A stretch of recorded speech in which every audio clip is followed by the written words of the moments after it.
and my beauties, and welcome back. Today we're playing a new game, because I am not prepared to play Hollow Knight Silksong. That ant area really murdered me. I know I shouldn't have tried to go into there, but still, I feel like I should have been able to go in there. I'm just not skilled enough. I know that's not the case. I know that is the case, though. Anyway. New game. Because, I have never... This is the first time I've ever even opened this game. I'm so glad it worked. Otherwise, I would have had to panic and find a different game to play. Again. And possibly end up just playing Silksong again. And just being mad. It's an eyeball. I thought it was a rock feature. Do I? What? Oh? They thought of the faraway grave on the plain. They thought of the comrade who came not again. They lifted their glasses and sadly they said,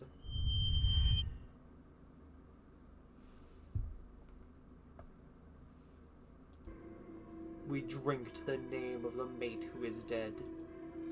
Henry Lawson.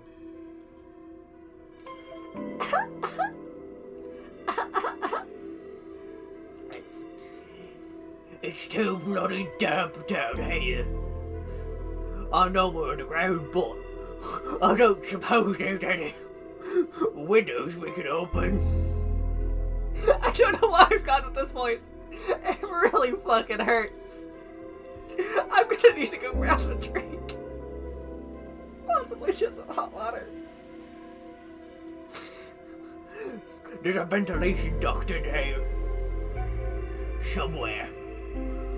Maddie, open it up and get some fresh air circulating. Other end's blocked right there. There's a dumpster sitting on top of it. You'll have to grin and bear it. I'm not doing that. I'm not doing that for the rest of the stream. Owie.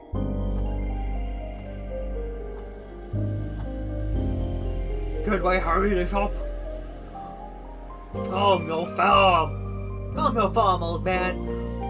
You're well aware it takes a while to set up. I don't appreciate your tone. Sorry. At the very least, can we turn some lights on? With all the rubbish you've got scattered around the place, I'd like to at least know where I'm putting my feet. Ashley, would you mind? This is... Oh.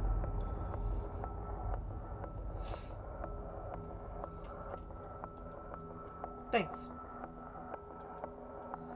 You're more organized than last time, I'd say. Practice makes perfect. Hey, Maddie. How much more wiring do we need? Or wire do we need? I think that's enough. Right. Now. Che. What's up, little pie? I found you a chair. Ah, thank you.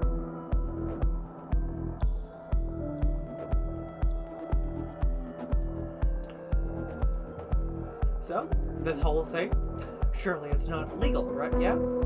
Maddie wasn't clear on that. Yeah, the council found it. Confronting. A good reason, I suppose. Something seems off about that. Because it utterly upsets the natural order. Mate, it's not just bureaucracy. Shush you! Most rules can be made after all. I'm done with that, voices. My throat hurts. And Maddie has a particularly fascination with breaking rules, as I'm sure you realized. Hey, don't give her all the credit. Bah! Is this related to her gambling for time? Mm-hmm. So, the transfer. was the same sort of magic we're doing now, yes. Small scale, though. Doing it on a larger scale requires a bit more preparation.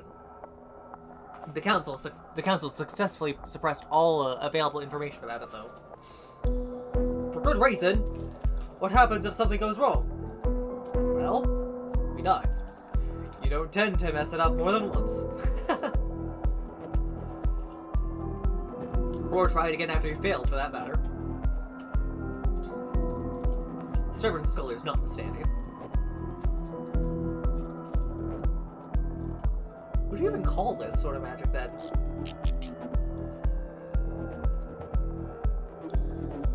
Question's irrelevant.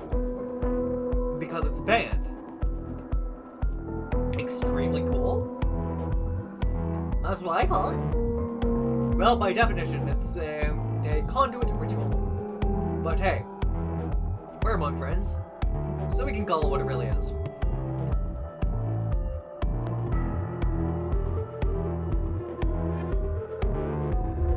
Necromancy.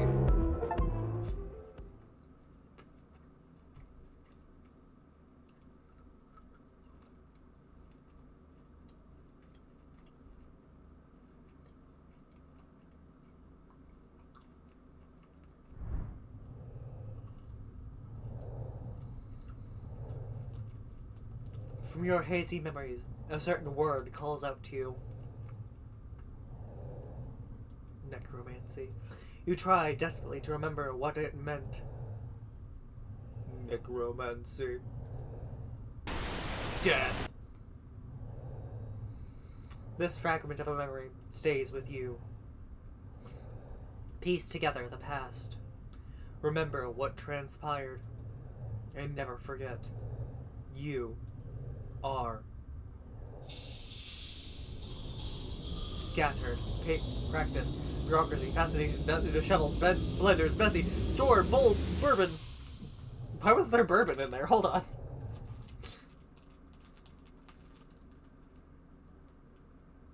I guess there are teas and coffee mixes that you put like a bit of bourbon in.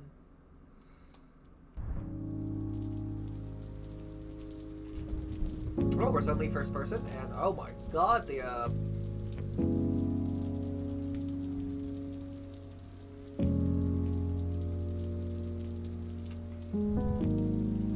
config. I need to turn up that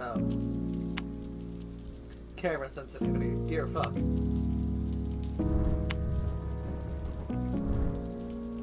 There we go, jeez. I might need to lower that again later, but... A library.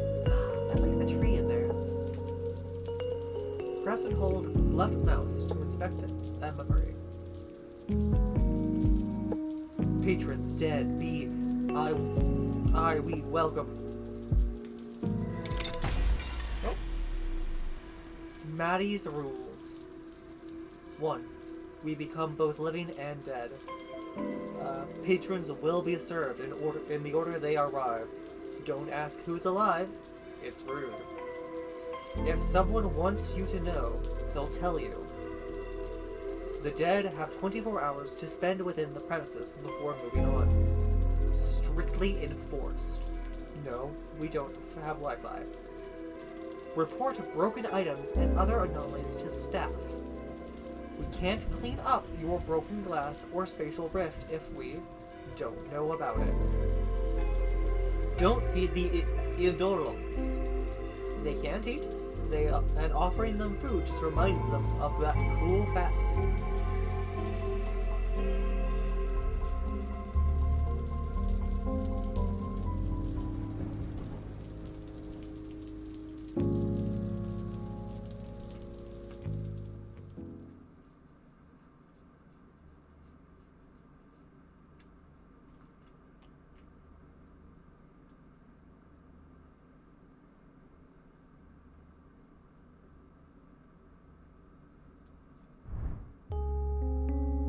Part 1.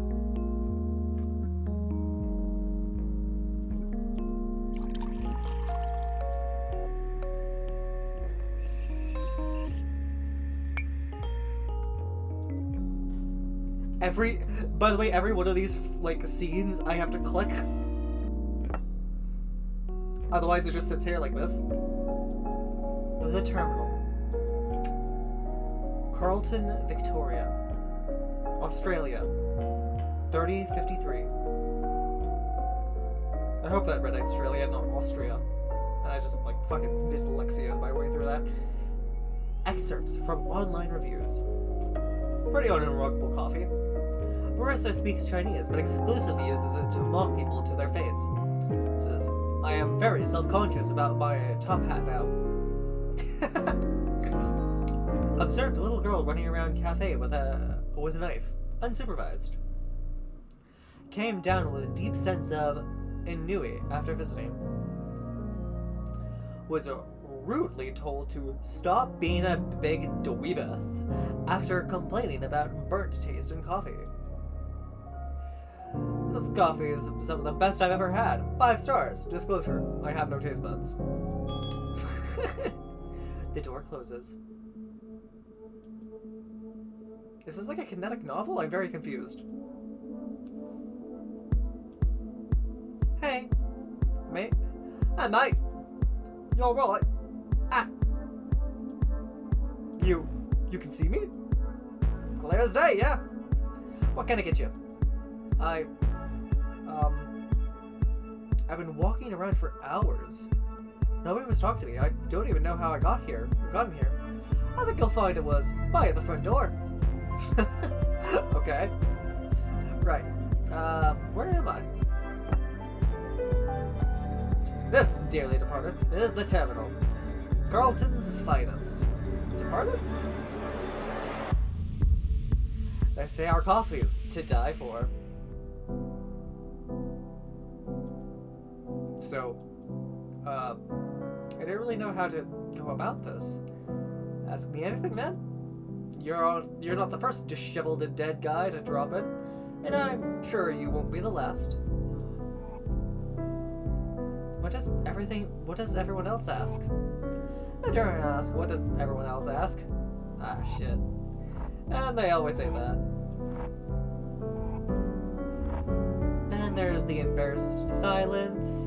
Alright. I get it. You make a habit of bullying everyone who comes through, or just the pitiful ones? It's almost exclusively the latter. I guess that's consistent. I always felt like people saw me as a pitiful guy.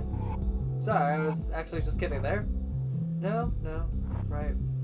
Well, fucking sad sack. Boss hated me, family hated me, work sucked. Just like everything else about me. No, I'm never even gonna have a chance to make things better for myself. That's it. Stick a fork in me. I'm done. Hey, come on. And now I'm sitting in a cafe for dead people falling apart in front of the barista. Hey, pull it together! Number 1 rule, no breakdowns in the cafe, please. I promise, man. You are okay. I know how it is. Are you dead? No, and I don't know if you read the rules outside, but I did, yes. Can't even get that right. In that case, you also have read that you have 24 hours left before you gotta move on to the next place. And I don't think you want to spend them having one big, long, extended panic attack. 24 hours? Ah, shit. What I'm saying is, everything's okay. Just take some deep breaths. We'll sort this out. I'm sorry. I don't want to be a fuss. Cafe is empty. It's not like I've got anything else going on. Don't worry about it. Are you sure? Kind of a burden. You're not. I promise. Shut up, mate. Let me tell you about the building. It's got some cool history. So, the first time I came here was about 4 years ago.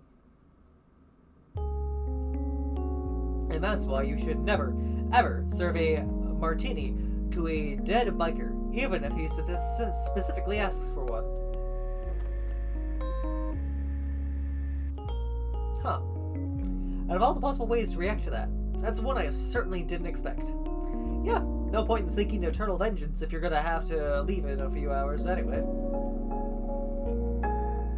Kinda strips it of meaning, you know? There's no way to tell whether you'll even care once you cross over. But then again, maybe it's just being a buzzkill about it. Maybe I'm just being a buzzkill about it. Shouldn't go around policing people's reactions to things. I'm going to regret this game, or at least my starting accents, voices. I'm still wrapping my head around all this. Death, that is. Feels weird to say it, doesn't it? Weird. Yeah, that's the word. So you said most people don't even find out how they died before they pass? Even if they got murdered or something? Yep. Most people don't die from murder. It's mostly sickness. Or old age. Or lawnmower accidents. Well, they call them accidents. But really, loads of lawnmowers are possessed by evil spirits.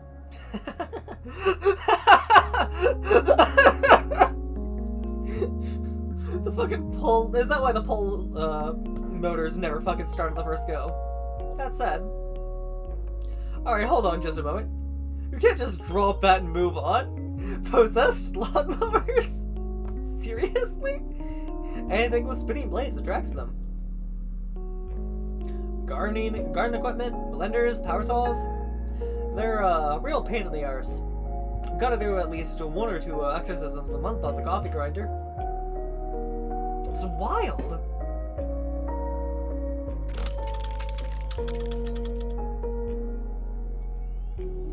So I know I'm breaking the rules again, but how many people in here are dead? Yeah, it's a cafe for dead people.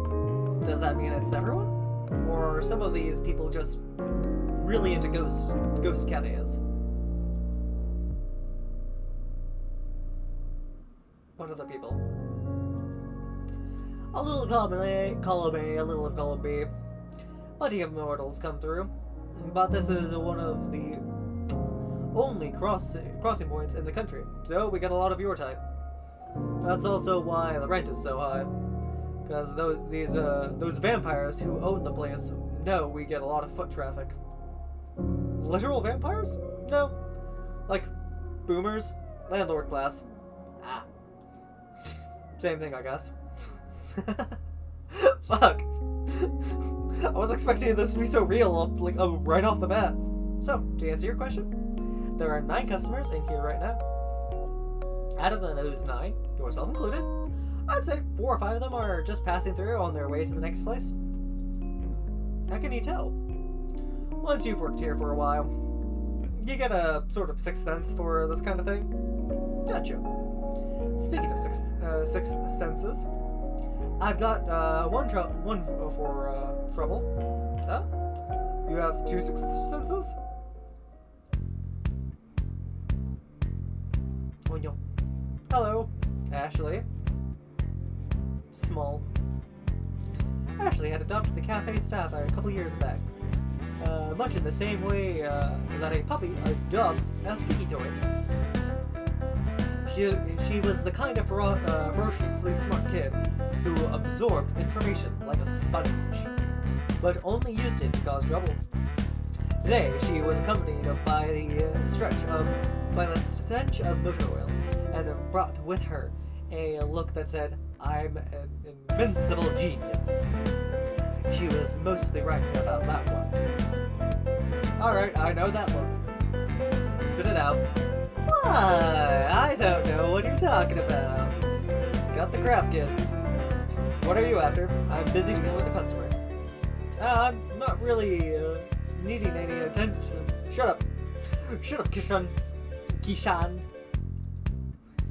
I need an extra pair of hands, and none of my Ashleys are around to help.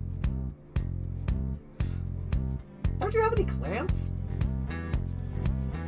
We got you a bunch for your birthday last month. They're all being used for other very important things. They were not. Pretty sure I saw one on the table upstairs earlier. No, I really need a helper. Ashley, I'm busy. Please.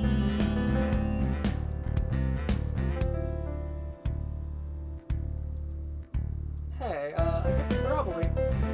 Please. I could. Come on, Ashley. You've got to let us work. I'm not gonna get anything done down here if I have to keep going upstairs to find the screwdrivers you've misplaced. Ah. But, hey, no dice. What about, Che? He can help me. But what about... He's emptying the dishwasher. Sound familiar? It should, because I told you to do it an hour ago. It's really no trouble. Oh, why don't I take this guy? Only thing he's busy with is being dead. Hey, come on. Ashley, I'm not going to argue with you about this. I'm sure you would rather relax than be bossed around. Also, manners. We've talked about this. You've got to be more respectful in front of customers. Please! I'm happy to go upstairs. Really, it's fine. I don't have anything else going on. And I'm super dead. I'm cool with it. I am Kishan. Very dead guy. Happy to help. You sure? I can just send her back upstairs. Promise. It's fine. I just sit around and be pain otherwise. Perfect. Come, peon. We've got work to do. Ashley wasn't getting enough attention. But with Maddie's newfound responsibilities, some sacrifices had to be made. That meant the kid would just have to occupy herself more often than not. She still felt guilty as hell about it, and... You know? I reckon this place needs more plants. Jesus Christ, Che! You're gonna give me a heart attack, you old bastard! What's on your mind? Head in the clouds, as per usual. Did I look like I was thinking weighty thoughts? Excruciatingly so. What's going on? Nothing important. Just my resting bitch face. Nope! This one's different. How so? Your facial expression is reminding me of the time you tried to fistfight that cosplayer. Oh, the samurai? The one who barged in waving his gift store katana around and demanding satisfaction after I refused to put 15 shots in his coffee? Weirdly specific. What's it look like? Looks like you just got threatened with 1,000-fold Nippon steel. It's a precious memory, so I remember it very clearly. A mix of deep disgust, a whole bunch of derision, and a tiny pinch of pity. Yep, that's me. What a mood.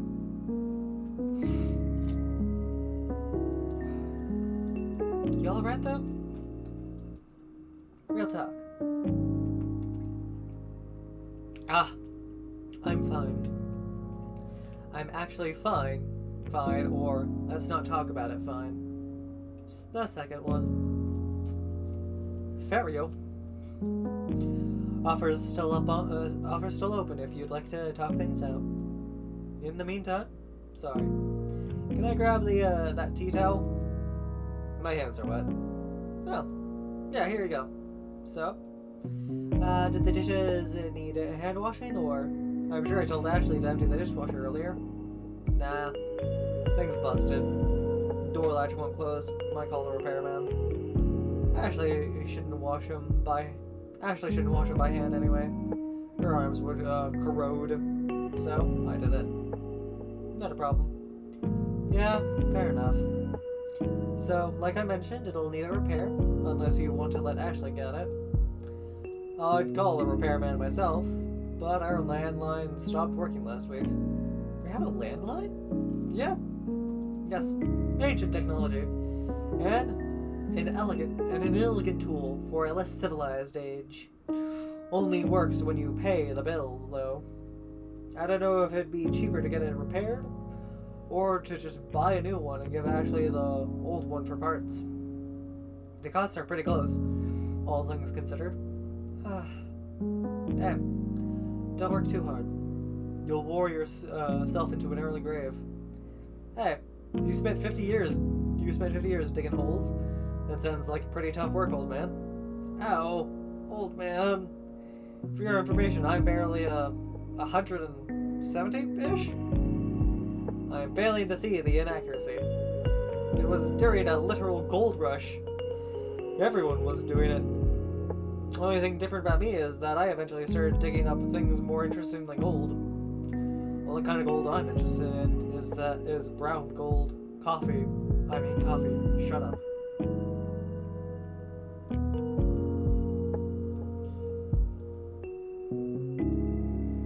Hey, so I know it's just another stress on the stress pile, but I think we need to put an order for more kitchenware soon. Ugh. Yeah, another thing that costs money. We're beginning to run out of cutlery though. Keeps disappearing. Not sure where. I don't know how long it can wait before we get more. Box. I don't know if we can afford that this month. Everything's a bit too pricey right now. Doesn't help that the coffee cartels keep pushing prices up. I don't think the importer is part of a cartel. They're quite nice. I've seen photos of their kids. You ever spoken to them?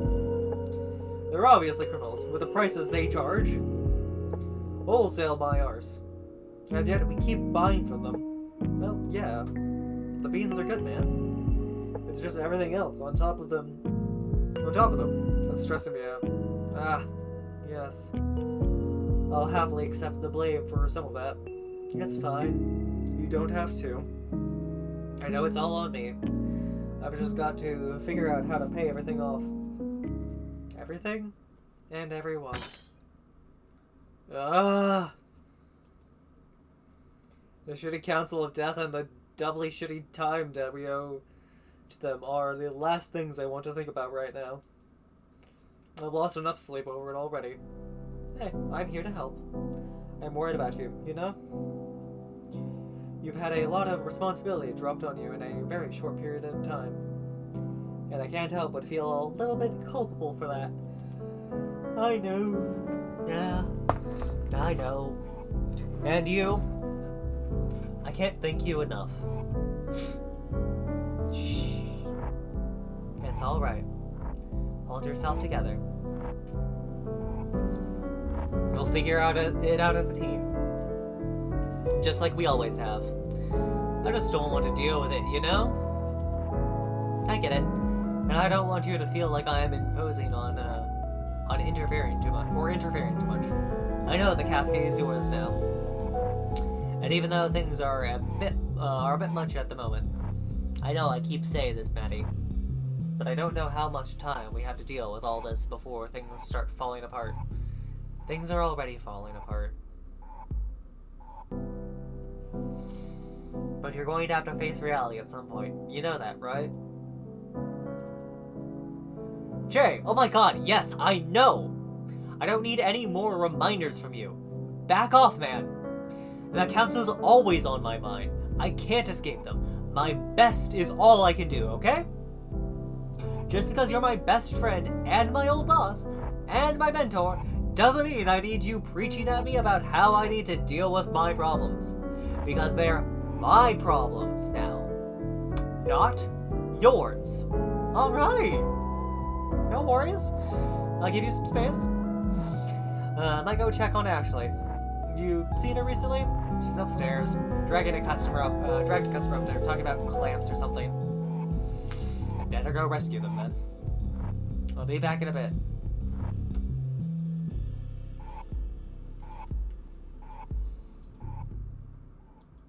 Shit, he's right, isn't he? You really could use some more plants. So, we're gonna strap a big old steak knife to it and make them fight each other. I love it. This is gonna be great.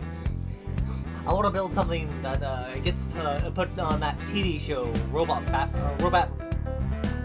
Battle Royale, with flamethrowers on it. You're not gonna put one on this little guy, are you? A flamethrower? Probably not. But I want you to record the fight on my phone so we can see if send it to the producers. Yeah, sure. But yeah, sure thing. Let's get this knife attached. Pass me those zip ties. Zip ties! And the knife! Knife! And my coffee! Are you sure? We even gave you that. Coffee! Damn it. It's empty. My coffee is empty, Kashan. The world is beginning to vibrate. Maybe it's good that your cup runneth empty, yeah? I think my cup needs to run with more espresso in it. How many shots did you put in there? Too many, Kishan! But did anyone ask Icarus how many shots of espresso he had? Yeah, I'm reading a book about Icarus. He flew to the sun. I'm cultured. And I am in unrelated news, I have a headache. I think you might want to read a little more about Icarus. There's a twist ending to that one. I'm holding a knife, Kishan! No spoilers! Ah! No spoilers! Promise! Hold on, let me drink some of my fluids. Jeez. Use this gulp as a chance to gulp. Alright, Shay, just say hi. Try not to get a knife slung at you at this time. You got this. Hey, kids! Ah! Intruder! Kishan! My buddy! My pal! Did I get him? No? You missed? Damn it. But, wait. You threw it on purpose? Extremely on purpose, yes. I'm fine, by the way. Oh, it's just you. Would it have been worse if it was someone else? Probably. Unless they were an actual spy come to steal my robot designs. Then it would have been good. Hey, I think I'm crashing. Oh no. Is she okay? Did I kill her? She'll wake up in about 15 minutes with no ill effects. But you probably shouldn't give her any more coffee. She turns into a real goblin. Goblin these nuts. Oh. She told me that it'd make her immeasurably powerful. I mean, she's not wrong, but you know, great power, great responsibility, yada yada yada. She's 13. Kid's got plenty of energy already. I resend the goblin joker from earlier. Maybe not the sense of responsibility though. Yeah, I don't even know how I ended up sitting here attaching knives to robots. She's very convincing. You don't have to tell me, mate. She basically lives here. Her parents would kill me if they found out she nearly killed me. Pretty good blunt throw, though. She makes me proud in the weirdest ways. Huh. Did she learn from the best? She did. But the best definitely wasn't me. Maddie's pretty deadly with knives. Loves her flashy tricks. Bad habit, probably. Honestly, the music in this is kind of a jam.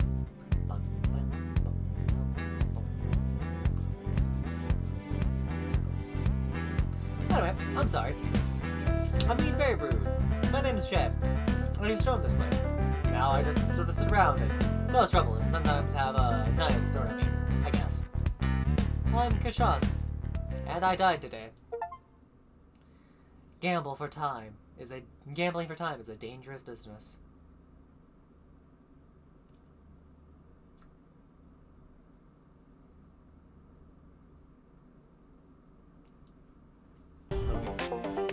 Oh. Ah. I'm alive. I'm alive? Woo. We got a loud one here. Aw, be nice. You know it's scary waking up. Big lights coming towards me! I think it's reliving its last moments. Looks like it. What is happening? Hello! I do not remember having this many limbs. Join the club, pal. Join the club. We are reborn in a new image. I see. I'm Kepler. Nice to meet you. And I'm Jacoby. I am undefined. I don't know if that name will stick.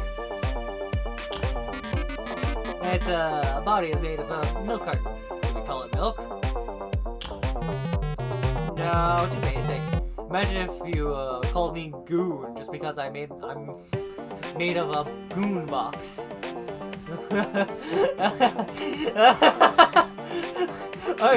When did this game come out? I wouldn't like that at all.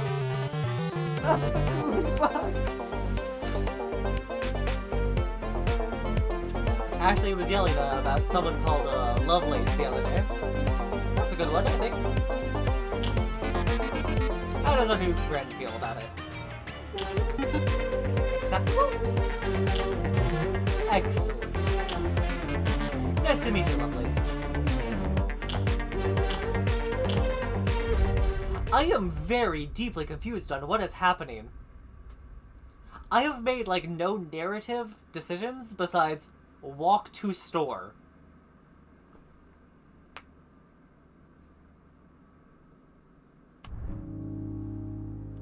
Look at you, turning into a responsible human being. During intermissions at the end of episodes, you can freely explore the terminal. Memories are scattered throughout the terminal that delve into the tales of its patrons. More locations and memories have become available as you progress through the main story.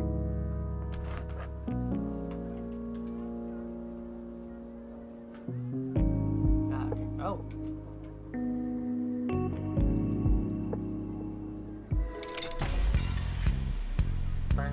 Spirit-resistant quartz crucible with self-sealing lids. Product description. Heat-resistant up to 1,650 degrees Celsius. Self-sealing lids form airtight seals around the crucible's ground rim. Highly resistant to corruption and spiritual interference. Clear inner and outer covering allows for easy spotting of cracks or imperfections. Quality suitable for mixing potions and filtries. Average rating 3.5 stars out of 5. Product reviews 5 out of 5. I love this. The covering, despite being quartz, has a textured appearance that gives it a silky smooth feel to it. Most crucibles feel sterile, cold, but this one makes it for a perfect beverage container when entertaining guests. 4 out of 5. The previous crucible set I used was inherited from my grandmother, who brought them over from New England. Unfortunately, 2 months at sea were no kind to her spiritware, and her crucibles were filled with tiny cracks and microfractures that allowed unsightly-looking soot to build up, leaving them stained with hard gray lines everywhere, looking like they were about to crack apart at any moment. She used them for several decades to come, but every time I worked with her and watched them heat up, I was afraid they were constantly on the verge of shattering. One she used to contain a lost wayward spirit for several days before finding a home for it, and I would get up at night to check the embers under the crucible, and it always unsettled me seeing how fragile the container was. Several times I found myself tempted to tip the crucible over just to see how easily it would shatter under my soft touch. Needless to say, this new set is much nicer. They are sterile, and I can keep several of them in my bedroom without feeling unsettled by their presence. 2 of the crucibles in my set arrived with small chips in them, but I contacted the manufacturer and they replaced them at no charge. The replacements were express shipped, and the process was quick and painless. So great customer service, and they offer replacements up to 1 year. For the price, they can't be beat. 4 out of 5. Owned mine for 2 weeks, and it didn't crack. Decent for the price. A 5 out of 5. Received mine in the mail this morning, and can't wait to try it out. So glad I finally have found someone selling crucibles at a reasonable price. A brand name one costs over $200, which is just outrageous. 1 out of 5. Bought this several weeks ago since it was the cheapest crucible on the site, advertised as spirit resistant. I'm working on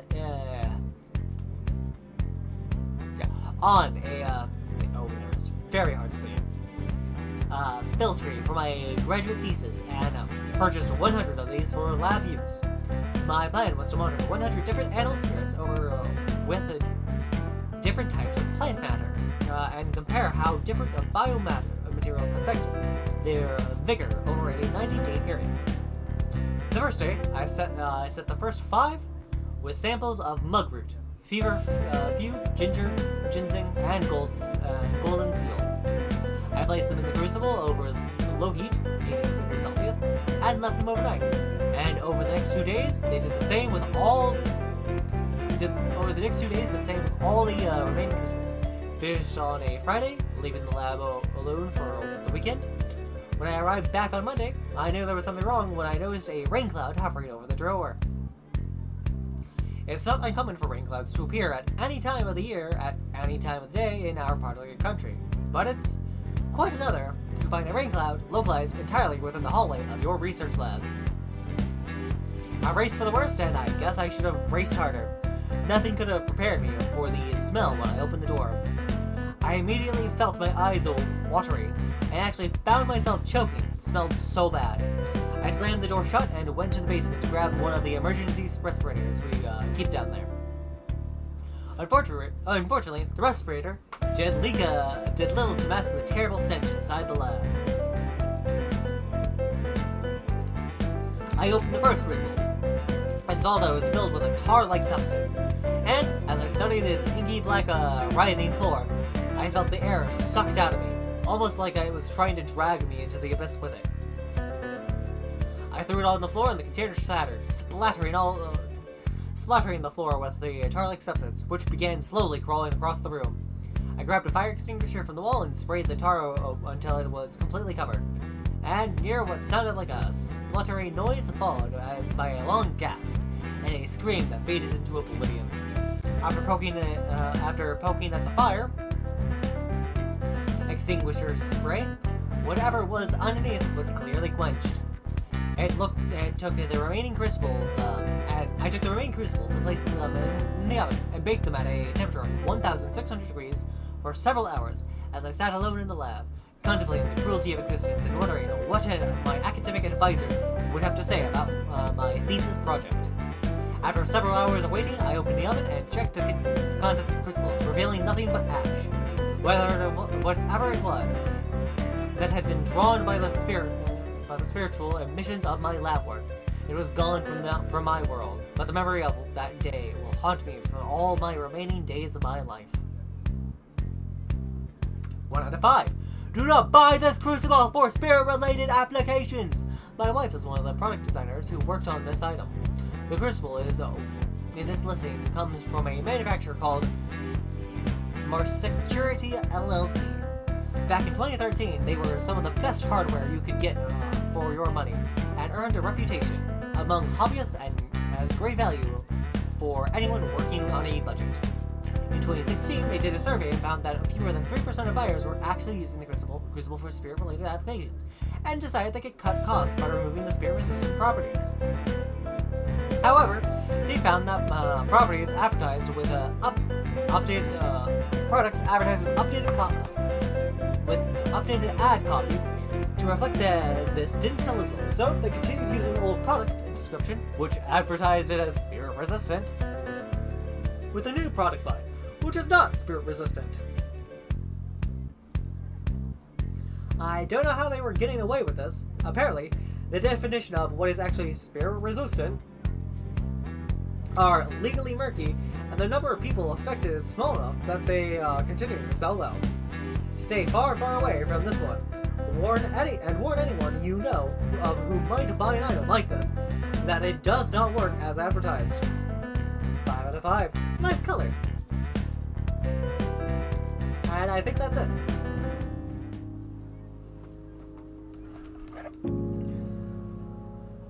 Oh!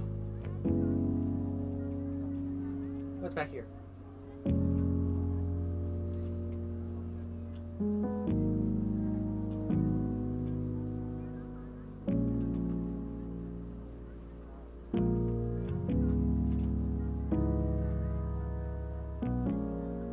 Let me up.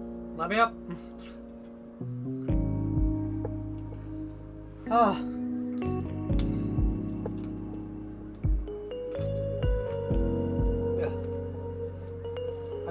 I'm reminded of that shadows of the forest section of near Replicant, where like our action RPG is suddenly turned into a fucking novel. It was a choose your own adventure novel too.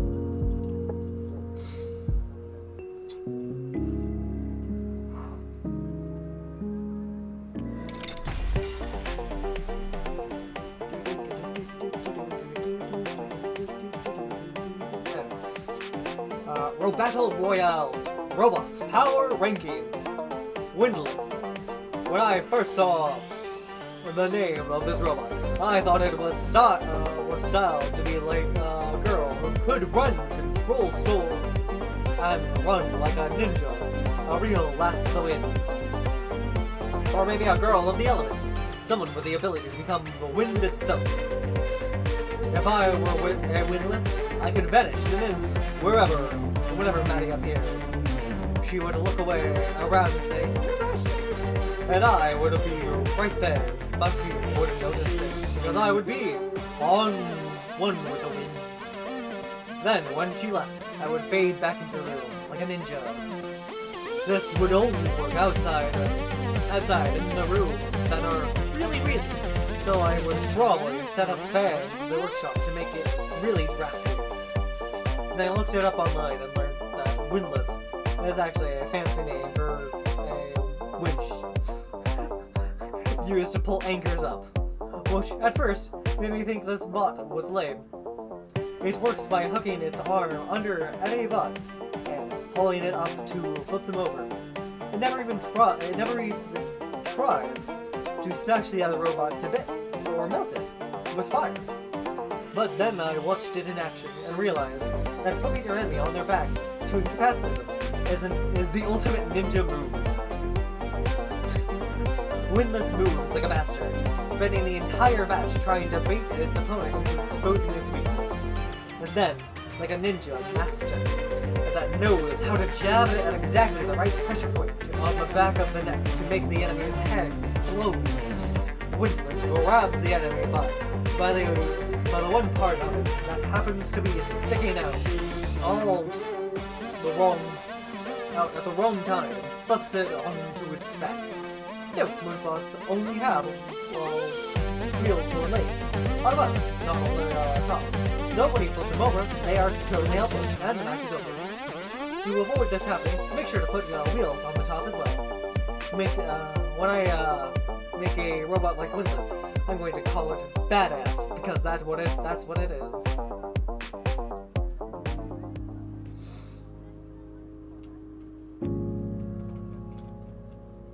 The hell? Why is there a crash? Well, why does there what looks like a crashed tram over there? What the fuck? Why is the outside so disheveled and destroyed? Oh, hey, a bottle.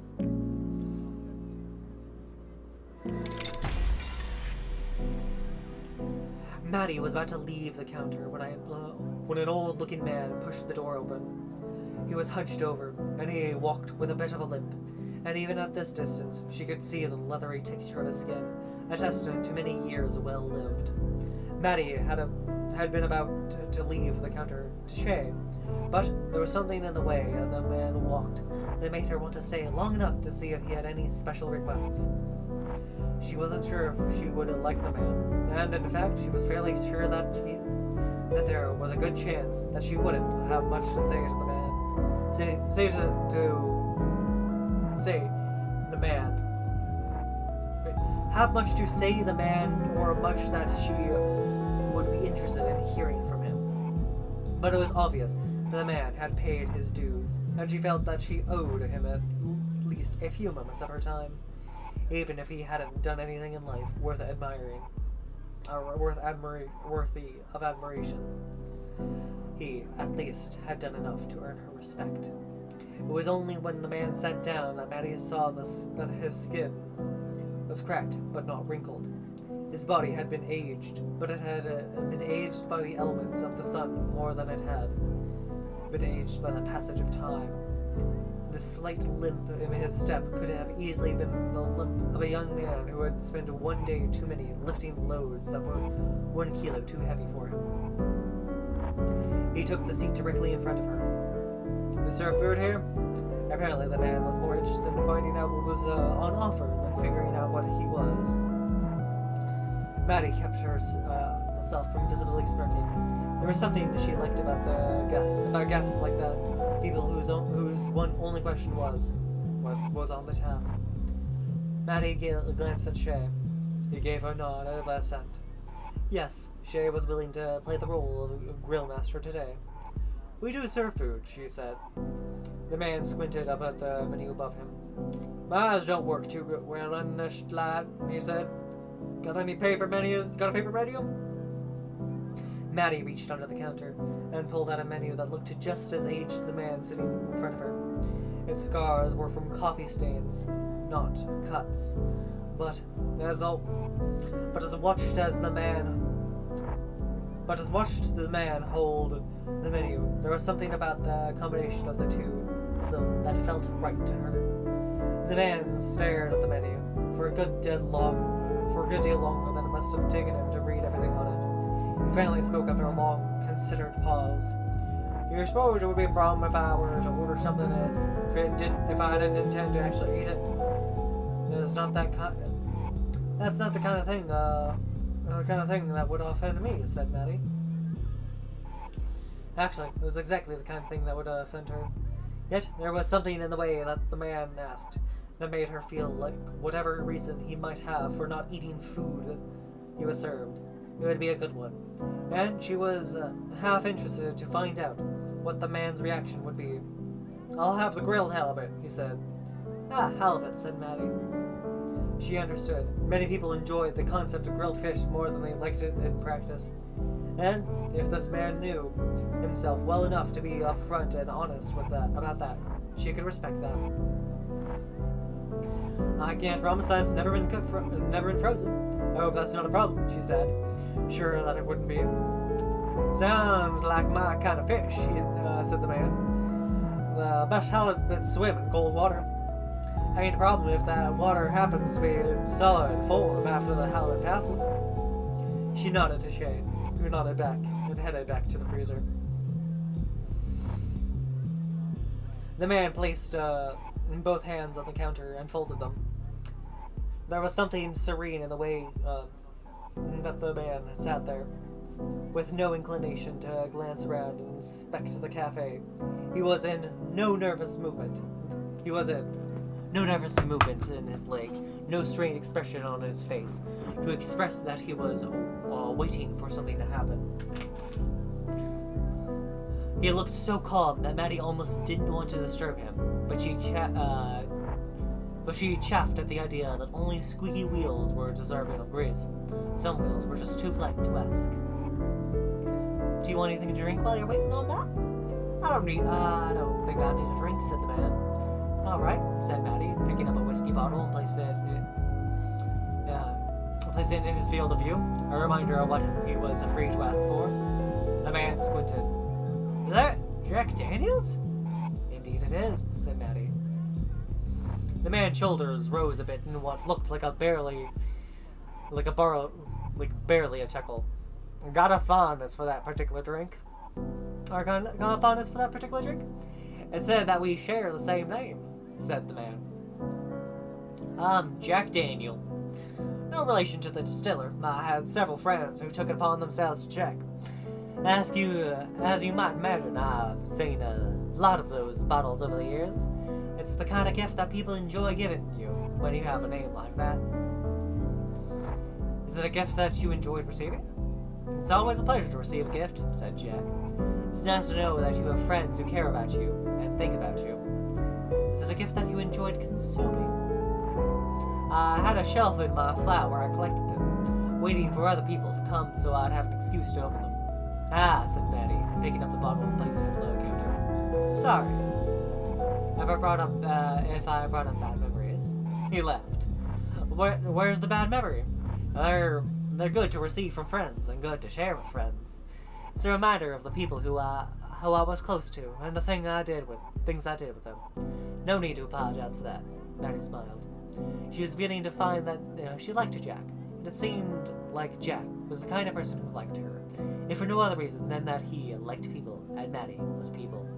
She chuckled with him, and she enjoyed the chuckle so much that she almost missed Jack's momentary sideways glance, an unguarded moment when his mind seemed to be on something other than what he was talking about. It was only an instant, but it was a flicker of pain that she had learned to recognize over the years. There was something in him that was hurting, even as he remembered his friends. A sense of loss?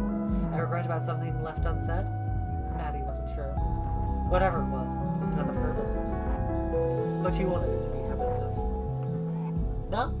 Anything you want, just ask, said Maddie. A cup of water, a warm glass of milk? A warm glass of milk? How old do you think I am? Maddie shrugged. 5 or 6? Just the right age to drink a tall glass of milk before being shooed off to bed at 8 o'clock in the evening. I'm just barely older, said Jack. But if I do want that glass of milk, I guess I know who to ask. I guess that's it.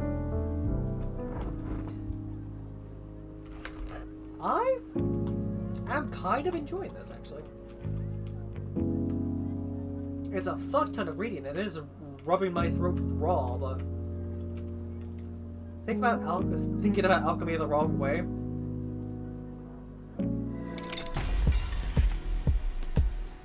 Oh my goodness. Highlighted passageways from Thinking About Alchemy the Wrong Way by Sofia Cordova. Most study of alchemy throughout history can be categorized as either practical alchemy, that is alchemy which aims to understand the world only as well as is needed to fill a certain utilitarian ends, and philosophical alchemy, that is alchemy which aims to come to a more complete understanding of the world as it is, without prejudice for which portions of alchemy alchemical understanding can be wielded to. Utilitarian ends. In the modern alchemy movement, there has been a tendency with literature to place a greater emphasis on philosophical alchemy, based on the premise that coming to a more complete and correct understanding of the universe is the best way for us to discover new practical methods for the physical use of alchemy. Much of this is based on the modern scientific movement and the post-Enlightenment era, much like our understanding of theoretical physics gives us more accurate models of physical reality, which have real applications in engineering. Having a better understanding of alchemy on a philosophical level informs our practice of alchemy. However, it may be that this focus on alchemy, which places an emphasis on being correct rather than useful, has thrown out the baby with the bathwater.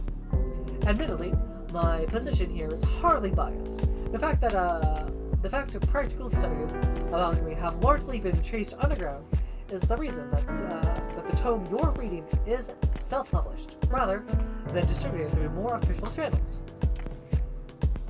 For example, underappreciated in the development of modern alchemy practices in the use of a five elements model. early pre-Aristotelian alchemical models were based on an understanding of 5 elements: wood, fire, earth, metal, and water. Later, Aristotelian alchemy models separated elements into 4 categories: earth, water, air, and fire. While this model may be more accurate and reflected an evolution of our understanding of alchemy, it seems to sacrifice the more practical separation of elements in a way that better allows us to understand less tangible things.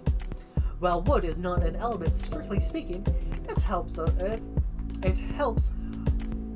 for us to keep thinking of it as such. After all, juxtaposing wood against elements such as metal and fire keep it apparent that wood possesses certain salt-like qualities that other elements lack, which might prompt us to question what it is about wood that seems to make it behave like a super element with practical uses beyond the conventional.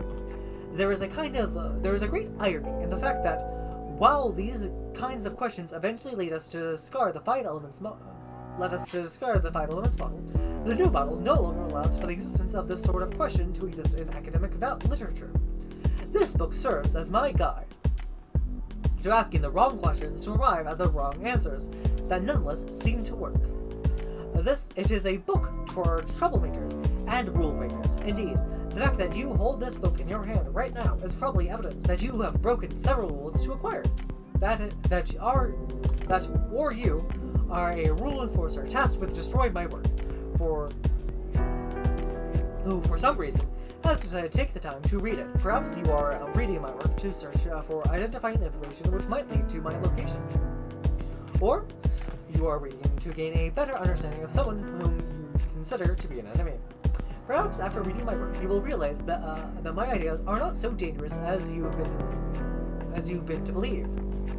Or perhaps you will realize that they're exactly as dangerous as you've been told.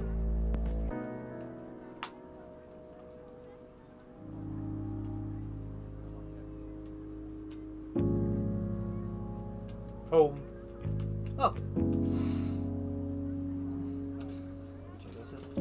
I need to drink some more tea. Ah. Oh, Shay's collection. Oh, okay, that's an interesting angle. Shay sat in the corner of the cafe with a book in his lap.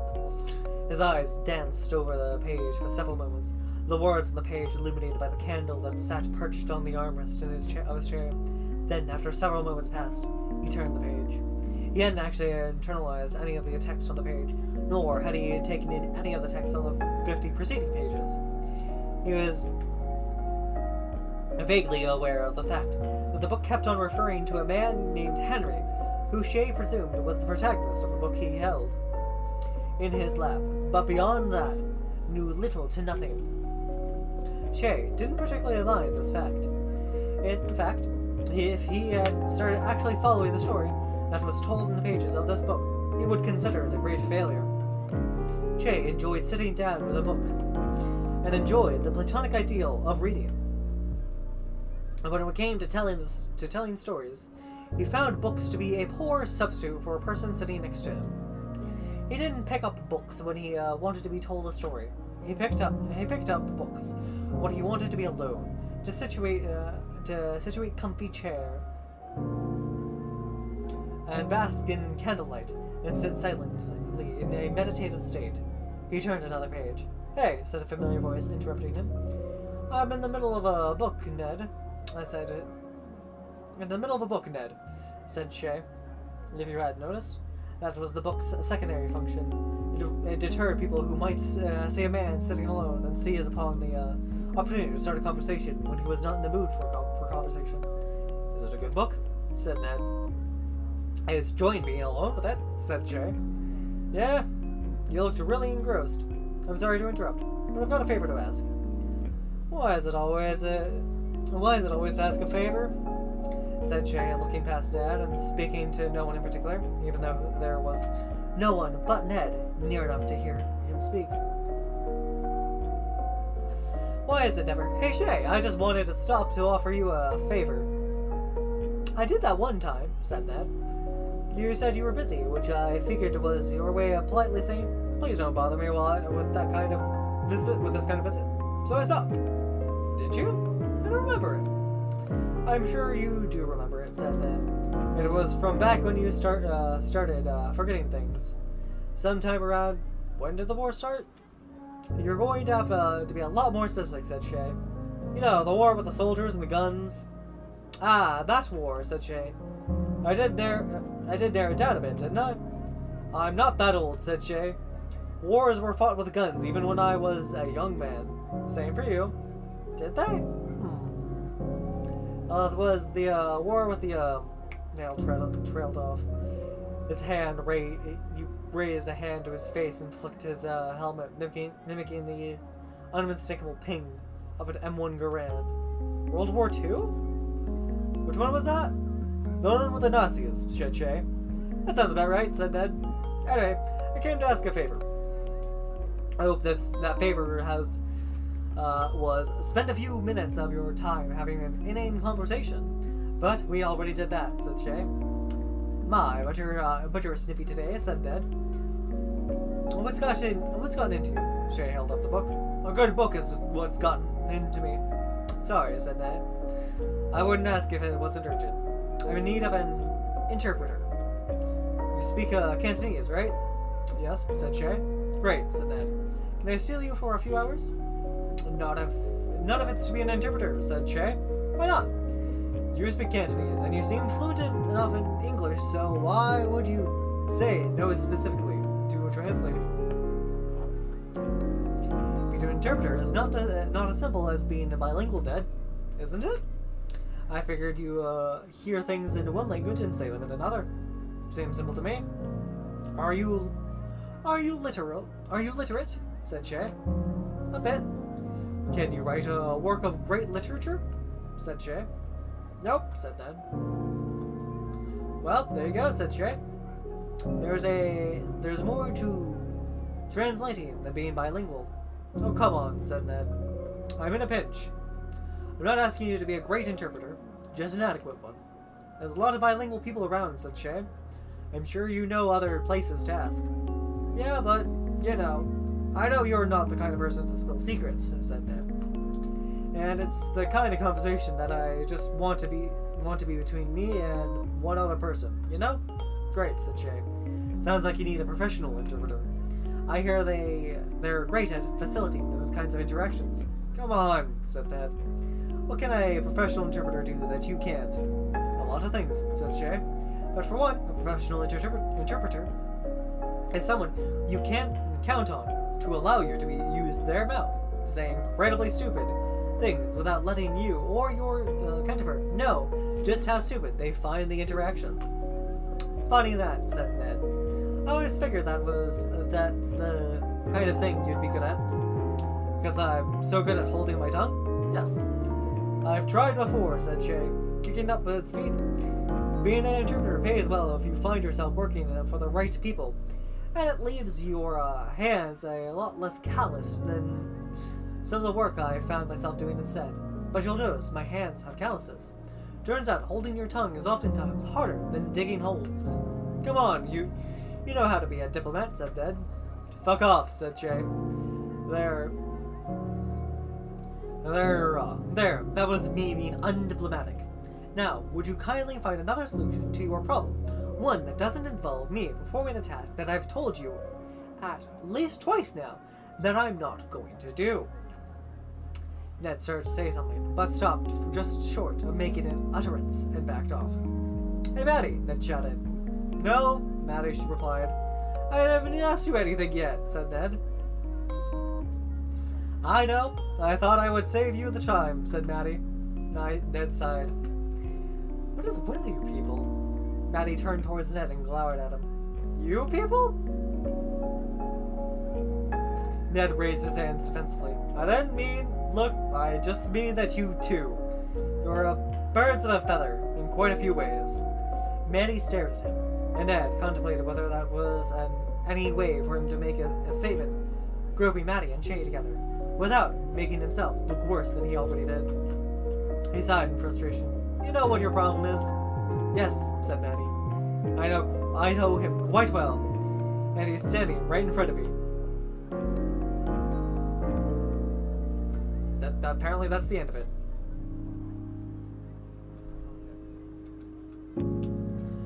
Jesus, fuck my throat.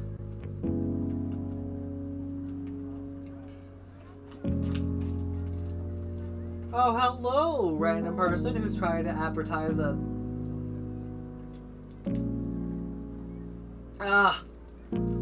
thing to, you know, buy viewers. Could you kindly go die in a hole?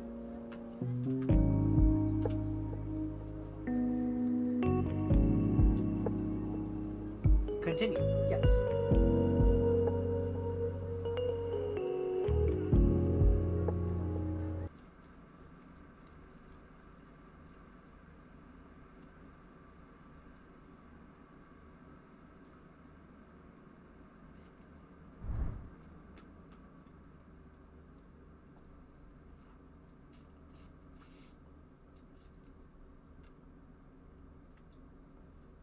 Oh, I have to click.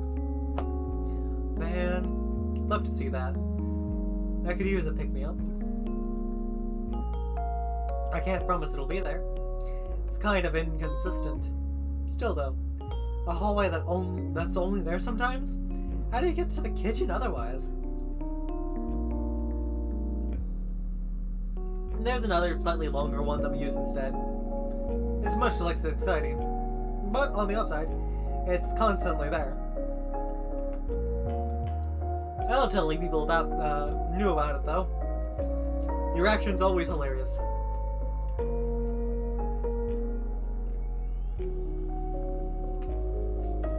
I definitely didn't expect to be getting enthusiastic today over a weird quantum hallway.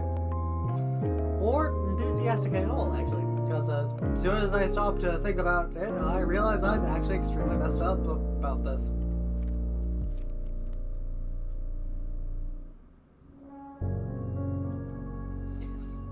I understand. Your life has gotten very weird very fast. Conceptually speaking. Or, your unlife? I should be better at talking about this. I know, shouldn't I? Oh, jeez. That's not a fun one to think about, huh? Just keep talking about the hallway, so I can keep my mind off this. To be honest, I'm not sure I could even probably explain a lot of what goes on in here.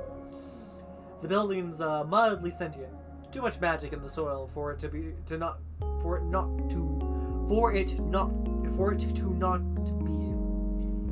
Oh, why did I struggle with that so much? It shall not exist anymore. Thank you, Xbox. My proud and reliable executioner. That's the word.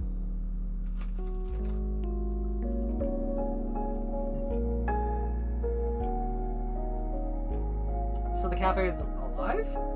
Not necessarily.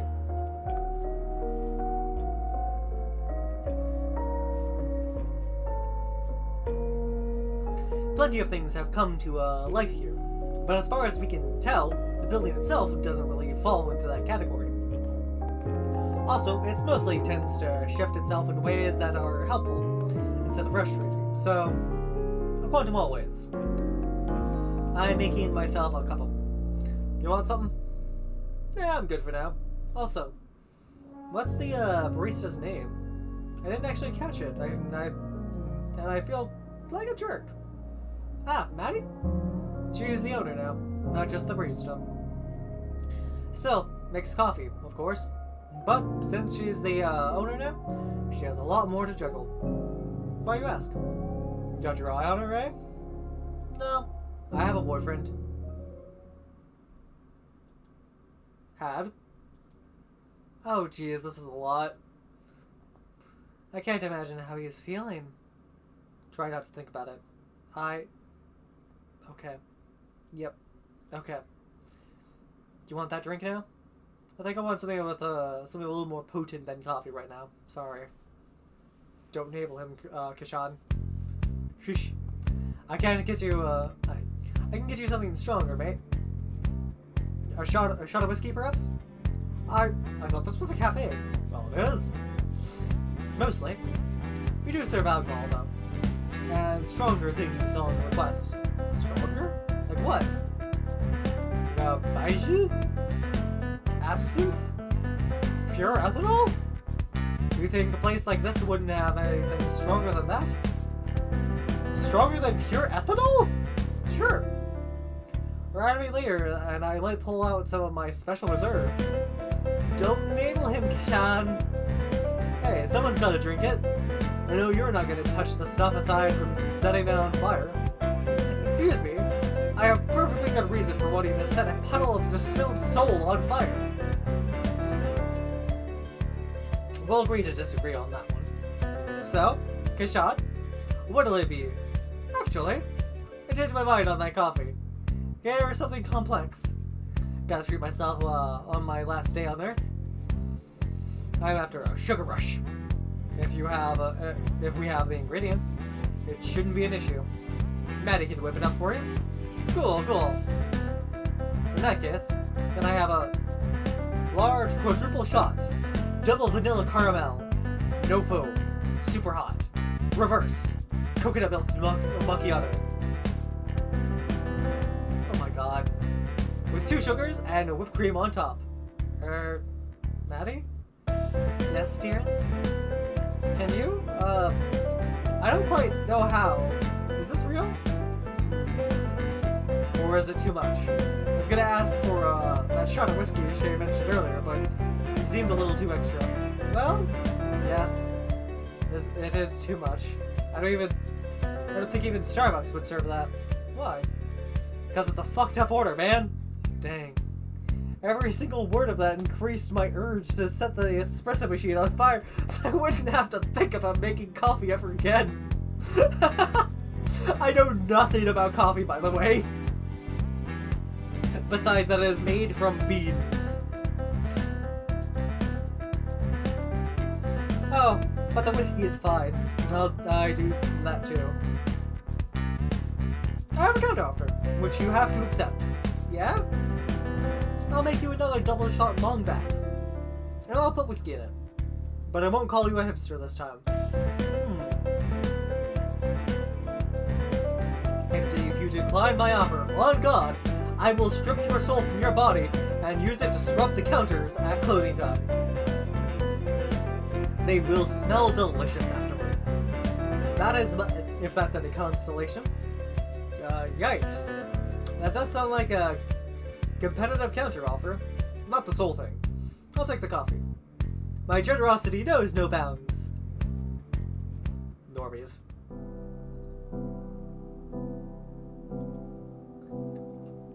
So to conclude, that order sucked because it defies the laws of physics. Has a heart attack worth of sugar in it, and is something only wankers ask for. Is it possible to die twice? Yep. You can die twice if you're brought back from the dead, or if you manage to really annoy someone between here and the next place. Which is more likely because resurrection is illegal. But if you're asking whether you can get a heart attack or whatever, the answer is no. Life and death have a slightly different meaning here. You can't die from natural causes. It's a bit complex and weird, and we're still in the process of figuring out how it all works. I'm over 200 years old and still haven't made proper sense of it yet. I just get some vague ideas. Right. So what's keeping me from just staying here?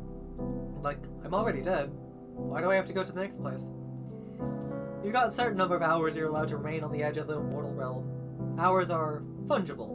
Fungible? They can be bought and sold and exchanged, generally speaking. But the Council of Death always collects on debt owed to them, and you'll start running up a debt if you stay here too long. Your soul starts to get itchy too. It's not something you want to experience. We've had a few stay past their allotted time, and they've gotten very uncomfortable very fast. It starts with general irritability, and then worse things begin to happen. It's a weird thing to wrap your head around. How long do I have before I need to make myself scarce? You get 24 hours. any longer, and we start to pick up the tab since you're on our premise. And as charming as you are, we already racked up too much debt, time debt from letting people stick around past their expiry dates. We're deep enough in the hole as it is, hours-wise. And cash-wise, we're extremely poor. We've been a bit too lenient in the past, letting people stay just a little longer instead of gently shooing them on to the next plane of existence. Etc. You know the drill. But hey, since hours are fungible, you can always acquire them some other way. There's something happening tonight, actually, that you might be interested in. Seriously? You're still doing that? Shush. You know the council doesn't look on that stuff favorably. Ned said so himself. It's draws customers and helps us shave down the debt. I'll take whatever I can get. And hey, fuck Ned. We have a 13-year-old right here, you know? Ah, she's heard enough coarse language for a lifetime. I'm not too worried about her. She's right, though. What? Every time Ned comes around, he makes you guys really stressed out. Maybe not you so much. But Maddie gets nervous and it brings down the mood, man. So, fuck Ned. Goodness, I think you've had too much coffee today. Plonk. I am crashing so hard right now, you have no idea. It's like I am crashing earlier. It's like I was crashing earlier, but that was just a pre-crash, and I'm having a double crash or something. All I ask is that you try and keep your swearing to a minimum when customers are around. Okay. Does Kishan count? I'm fine. A couple of my housemates are tradies, so you learn to ignore it pretty quick. Are tradies? Were tradies? They're still tradies, unless they changed careers in the last couple days. But they're not my roommates anymore, because, hey, mates, have I mentioned how much being dead sucks? Because it sucks, and I feel extremely bad about it. Having a pretty bad time right now in general, to be honest. Yep.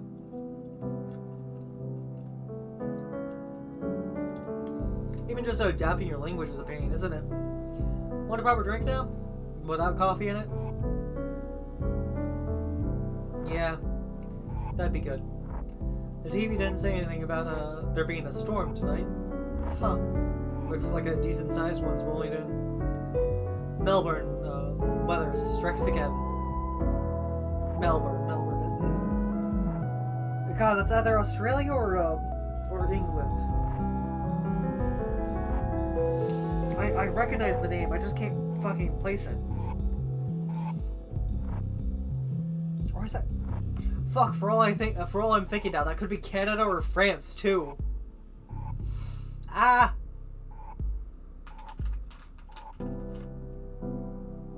Gummy nerds.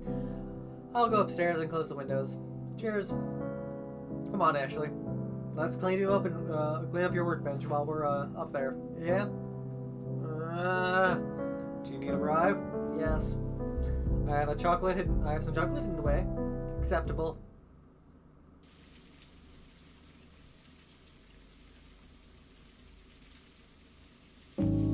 Wait.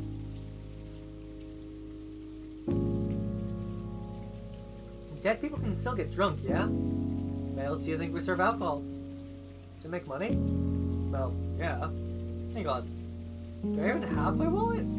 Doubt it. I don't. Yeah. How does that work? Why do I have my clothes but not the contents of my pocket?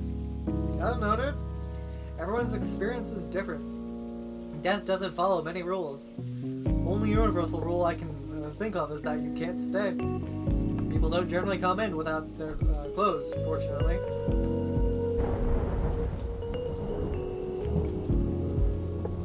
So about this drink. And I guess you're gonna give me a straight vodka or something? Why is that? You don't like making complex drinks? Dude, no. I don't like making ridiculous caffeine-laced milkshakes for overcompensating soccer dads. I'm happy to mix a cocktail within reason. Oh, okay. What you got then? Jay's got everything you can think of, and then some. You go for a mint julep? Hey, what's that outside? Outside? The guy's out in the rain. Ah, shit. Maddie? Maddie, what's up? Let's get started on that drink.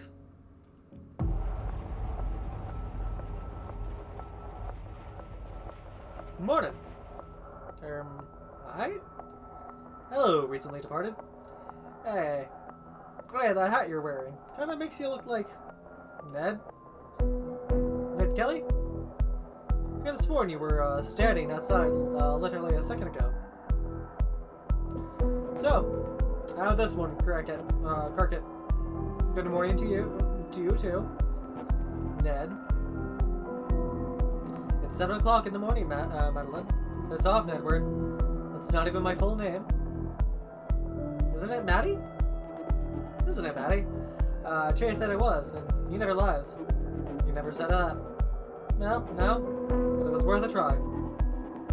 A try at what? Catching me off balance? Some shit along those lines? I mean, I am so off balance right now that a light breeze could knock me head over my ass. Don't push it. Hey, this mint julep is great. Just wanted to contribute that to the conversation. So, you catch the game last night? No, and I don't care to discuss the egg sport with you or anyone else. Don't try it. Oof. Just making polite conversation. You should try it sometime. Maybe. Not for you though. You've never come in during daylight hours before. What do you want? Nothing much. I'd like to talk to Shay at some point. But it can wait, seeing as he's missing. Planning on sending out a search party. Might do. It'd be a shame to lose an old friend by letting him wander onto the train tracks or something. Yeah, well, shut up. He's upstairs last I saw. When was the last you saw, Maddie? Tell me. Why are you like this? What was it? Last saw him walking upstairs, so he could be anywhere then. Probably have fled the country to dodge the massive time debt you lot are racking up. He can't go far. I've got him on a pretty tight leash. And in regards to the debt, it's not your problem. You must not have heard. Not your problem. Shay! Your dickhead friend Ned is here. Oi! I'm a distinguished gent, not a dickhead. I'll be down in a sec. Yeah, sure. But you also work for the Council of Death. So even if you are a distinguished gent, it cancels out. Is the Council of Death like a normal city council? Except for wherever dead people live? Yeah, but the only trash that needs to be collected is right in front of me. This guy? Me? No. Oh. If I scroll wheel, which I did by accident, I can go backwards. No, you. You're the trash, Ned. The trash is you. It's you. Ned, the trash man from hell. Because councils pick up trash. That's the joke. Oh, cool. He's got a head shaped like a rubbish bin. It's totally fitting. I'm not from hell. I don't care. And to be clear, Ned, in case we weren't already, you are the trash. Yeah, I get it. You know how long Shay's going to be? Dunno. He was busy upstairs with Ashley. Yeah, I had to hide like 5 steak knives from her. I didn't know we had 5 steak knives. Be quiet there, mate. How long have you been sitting there? Does it matter? Well, your employees, been very rude to me. So, if you'd heard any of that, I keep trying to tell him. Ah, my employee. Yes. We have some catching up to do. I don't follow. Did she quit? Did you fire her for gross incompetence? Ah, far from it. There's been a bit of a shake-up in the cafe's management structure since you last visited. Oh no. Don't tell me you gave her the whole thing. Okay, I won't tell you. I tried to tell you before, man. Hey, does anyone else keep Does anyone like mint juleps? Because this is great, and I'm nearly done, but also my tongue is numb, and I'm wondering what the deal with that is with that. Was there something you wanted to discuss? I need a drink before we go through all that. Sure. The usual? Yes, please. How come he gets a curly straw? That's such a fucking mood! So, Jake, spin me a tale of how and why you headed down the cafe to this person. Well, every man's got his price. Can my price be a curly straw too? Buddy, I'll give you 2 if it means you stop complaining about numb lips. Yeah, what did you make this with? I can't find half the ingredients, so I put them in a bunch of baijiu and chili seeds. I got some of the stuff though. So it's a mint julep in spirit, if nothing else. Does this have any mint or julep in it at all? It's definitely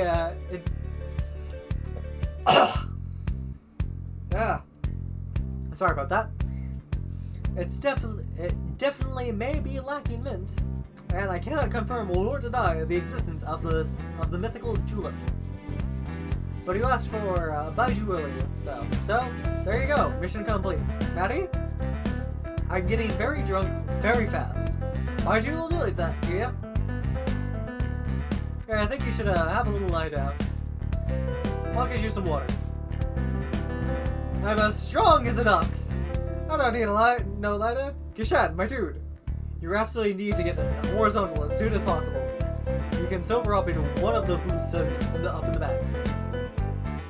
It's nice and quiet over there. I'll fight ya.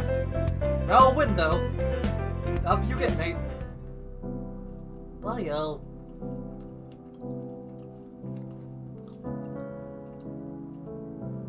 It would have been helpful if you told me about this before. Probably. I'm not worried about it. Maddie knew what she was getting into with the old gaff situation, and it's natural that it might take a while for her to get the hang of running a business. Bloody hell. Bit of a dog's dinner though, isn't it? Oh, for sure. But it'll get better. Like I said, not worried about it. Well, you might want to hold your judgment on that for the moment. I am, unfortunately, here on official business. Oh. I shouldn't have given you that straw then. No, you shouldn't have. I look quite silly. Want me to get rid of it? It's just Maddie. She won't use it to derail our conversation or make me look like a fool or anything like that. Straw? No, I'll get you one after you have a nap. You can sip the water like a normal person. I'll put it with the dirty dishes then. It's a music note. Oh, it's gone. In fact, the sacrifices I make for this job. Hey, you met me through it, so it can't be all bad. That was bloody 100 years ago. Man, really? Longer. Time flies when you're mortal, huh? Quasi-immortal. This old rust bucket's still got an expiry date somewhere down the line. What's this about immortality? Hey, we should buy more plants. Shut up! Sorry, continue, immortality? Nothing I'd trust you with, not for sure. Aw. Don't you want to see crotchety old me being rude to youngsters in 100 years? Truly, I do not. The far future doesn't need amateur necromancers. Nor less. So, you two headed upstairs? Actually, Ned does, in fact, have something fairly important to discuss with you. Oh? It's about the debt you owe. I thought this would be like a business management thing where I'd be like making drinks, serving customers. Not a fucking novel. Ah, my throat. It's about the debt you owe. To the council. Yeah, I know. What about it? He's wearing jorts! Maddie, it's time. You owe us over 600 hours. Shay signed a contract. The hours or the cafe. You own the cafe. So you own the debt. And tonight, I've come to collect. I gave it all away, and now has come the day. There's nothing left to give. I waited here so long, I listened for your song, and fell right through what you said. There's nothing left to give.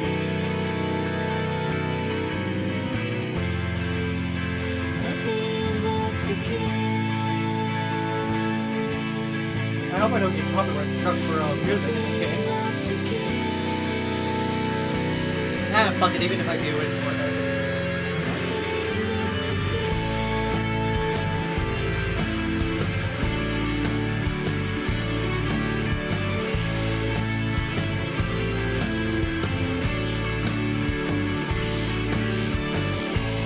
This is so stylized, and I'm like really digging it, you know?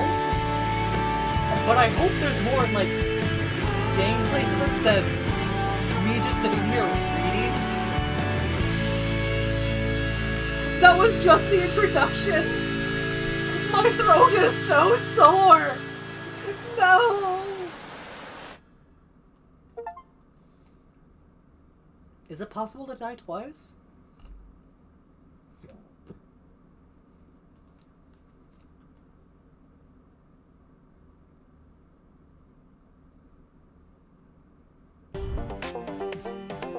Oh, hey, it's our friends again. That was. Why do we have fucking.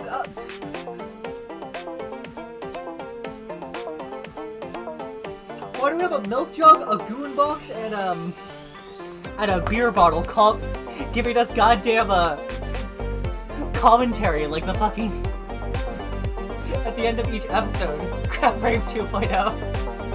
That was kind of intense. Do they do that often?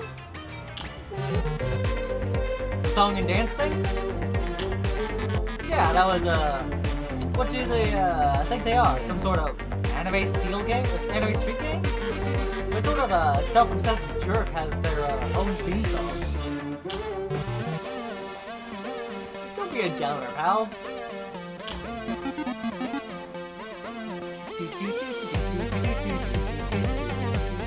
God, I need to like beat Saber again so I can listen to Crab Rave and like sing some swords. No, I was thinking about the dramatic encounter. Oh, between Maddie and Ned?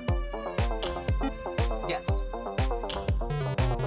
Yeah, they've got chemistry. Not the romantic kind, the explosive kind. Can't leave them in the same room together or they'll kill each other. Bad history? Maddie's just a seriously troublesome person, from Ned's perspective. Doesn't help that she can't stop herself from pulling pranks on him. No, I suppose not. I mean, he doesn't make it easy either. I don't think he's used to having his authority questioned, so she really gets under his skin. Wasn't he a famous criminal? And therein lies the irony of the situation. What a strange world we live in.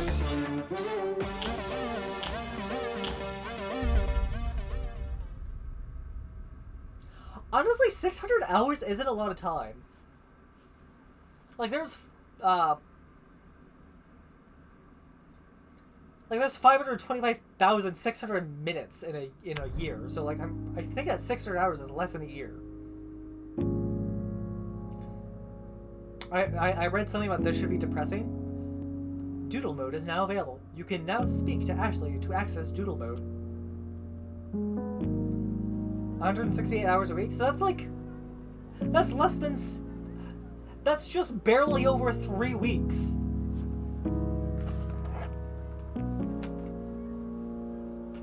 Ah. What happened to the front of the cafe? Oh, we're on the second floor.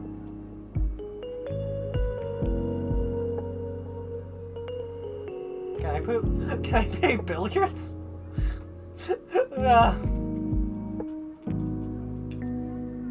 Oh, the Fisherman Part 2! The expression on Jack's face was expectant when Maddie came out of the kitchen carrying his plate. Expectant, but not impatient. The expression fit his posture, sitting upright, with his hands folded and resting in front of him. Your halibut's ready. Jack's eyebrows raised when Maddie set the plate down in front of him. He closed his eyes and lowered his chin just a tad, allowing the scent of grilled fish to waft into his nostrils as he drank in the odor. As several moments passed, a smile crawled onto his face, and he grabbed a fork and began cutting the halibut up. He was several mouthfuls in when Maddie spoke up. I thought you said you weren't going to eat it, he said. Or she said. Couldn't help myself, said Jack.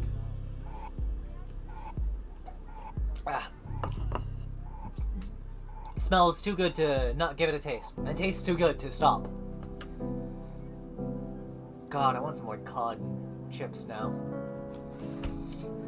I couldn't help but notice the hesitation, said Maddie.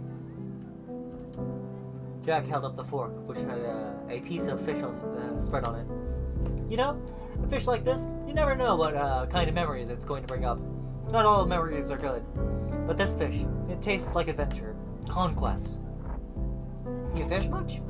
You could say that, said Jack with a grin. I make it out, I make it out. Made it out on the water several days each year. Catch any big ones? Lots, I'm sure, said Jack. But I'm more of a quantity over size kind of guy, or kind of person. The most important weight is your tally at the end of the day. I'm not the patient kind of fisherman. Where'd you learn to be so patient if not from fishing? Fishing's the only time I'm not a patient man, said Jack. Funny, said Maddie. I tend to hear the opposite from a lot of people. I take really long vacations, said Jack. Now, that's when you fish? That's when I don't fish, said Jack. Ah, you're a fish tradesman. Better known as a fisherman, said Jack. But yeah. You could have led with that, you know, said Maddie. Didn't I? Said Jack. Well, like I said, I don't get out on the water very often.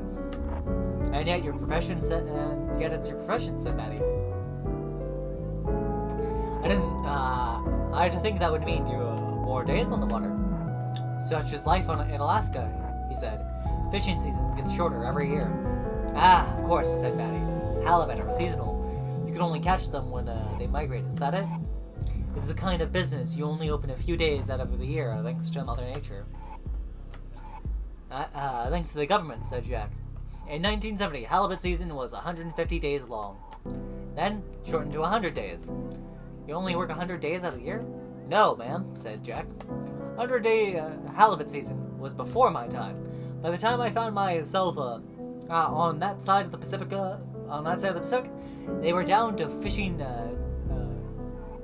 They were down to fishing debris. Actually, that's what got me out there. Debris? All the fish you can catch for 24 hours. They're spaced out. Fishing season is just a few days a year now. Can you make a living doing that? We can catch a lot of fish in one day, said Jack. That's why they had to shorten the season. It doesn't take very many skiffs on the water before you have a problem with overfishing. I was sold on the promise of working for several days out of the year and being able to come back home and live the good life. The 360 days out of the year. That I didn't have to work. He grinned in a way that suggested he wanted Maddie to prompt further. Did Alaska deliver on that promise? Asked Maddie. In America, truly a land where the streets are paved with gold? The streets aren't paved with gold, even though I'm told there's black gold to be found in Alaska.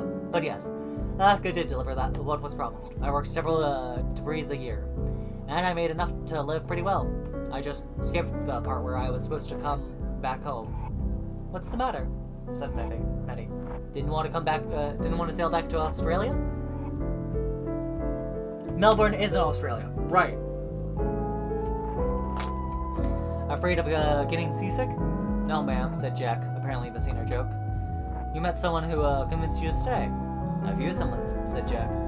You spend some time working on a skiff with someone, and that's the kind of bond you don't find easily, and it's not the kind of thing you give up easily. That kind of bond working only a few days out of the year, said Maddie. It's intense, said Jack. It's like being in the line of duty. It's a little like going to war. War against the fishes, war against the sea, said Jack. When it's all you can catch for 24 hours, you don't have time to be safe. When the day arrives where you're on the water, no matter the weather, and those skiffs are not large boats. For every 1,000 fishermen that go out, 997 come back. Firefighters have better odds than that. Only 3 in 1,000? That doesn't... 3 in 1,000? Soldiers have better odds than that? 3 in 1,000 dying? Feels like really good odds to me. You know? Especially compared to, like, soldiers on a battlefield. Or, like, on like, a frontline situation. So, yes, it's a bit like going to war. He looked down at the fish in front of him for a moment. There were sometimes I could swear I could smell death on the water. And every time you pull up to the shore with a boat full of fish, and the same number of men you left with, it was a giant middle finger to Death's face. He broke into a grin. In those moments, you never feel more at home. And when you have that kind of experience with someone, you don't fuck off to spend the year in Australia, you know? He tapped his chest. I'm one of them now. Jack looked around, and Maddie realized it was the first moment she'd seen Jack really take notice of the space he was in.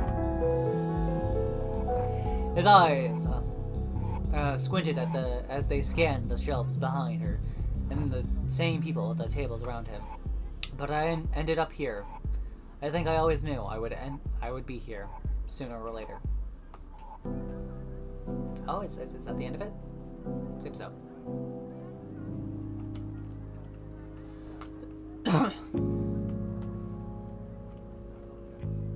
We'll come back to billiards in a moment. Advisory Roy. Or Advisory Row. I'm surprised the dartboard isn't something. Keep the balance. Okay.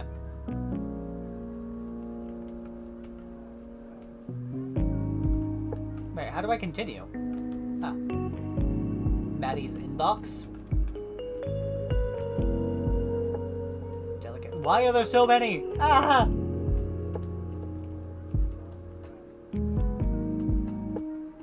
Oh, I can sprint. Can I climb this ladder? No.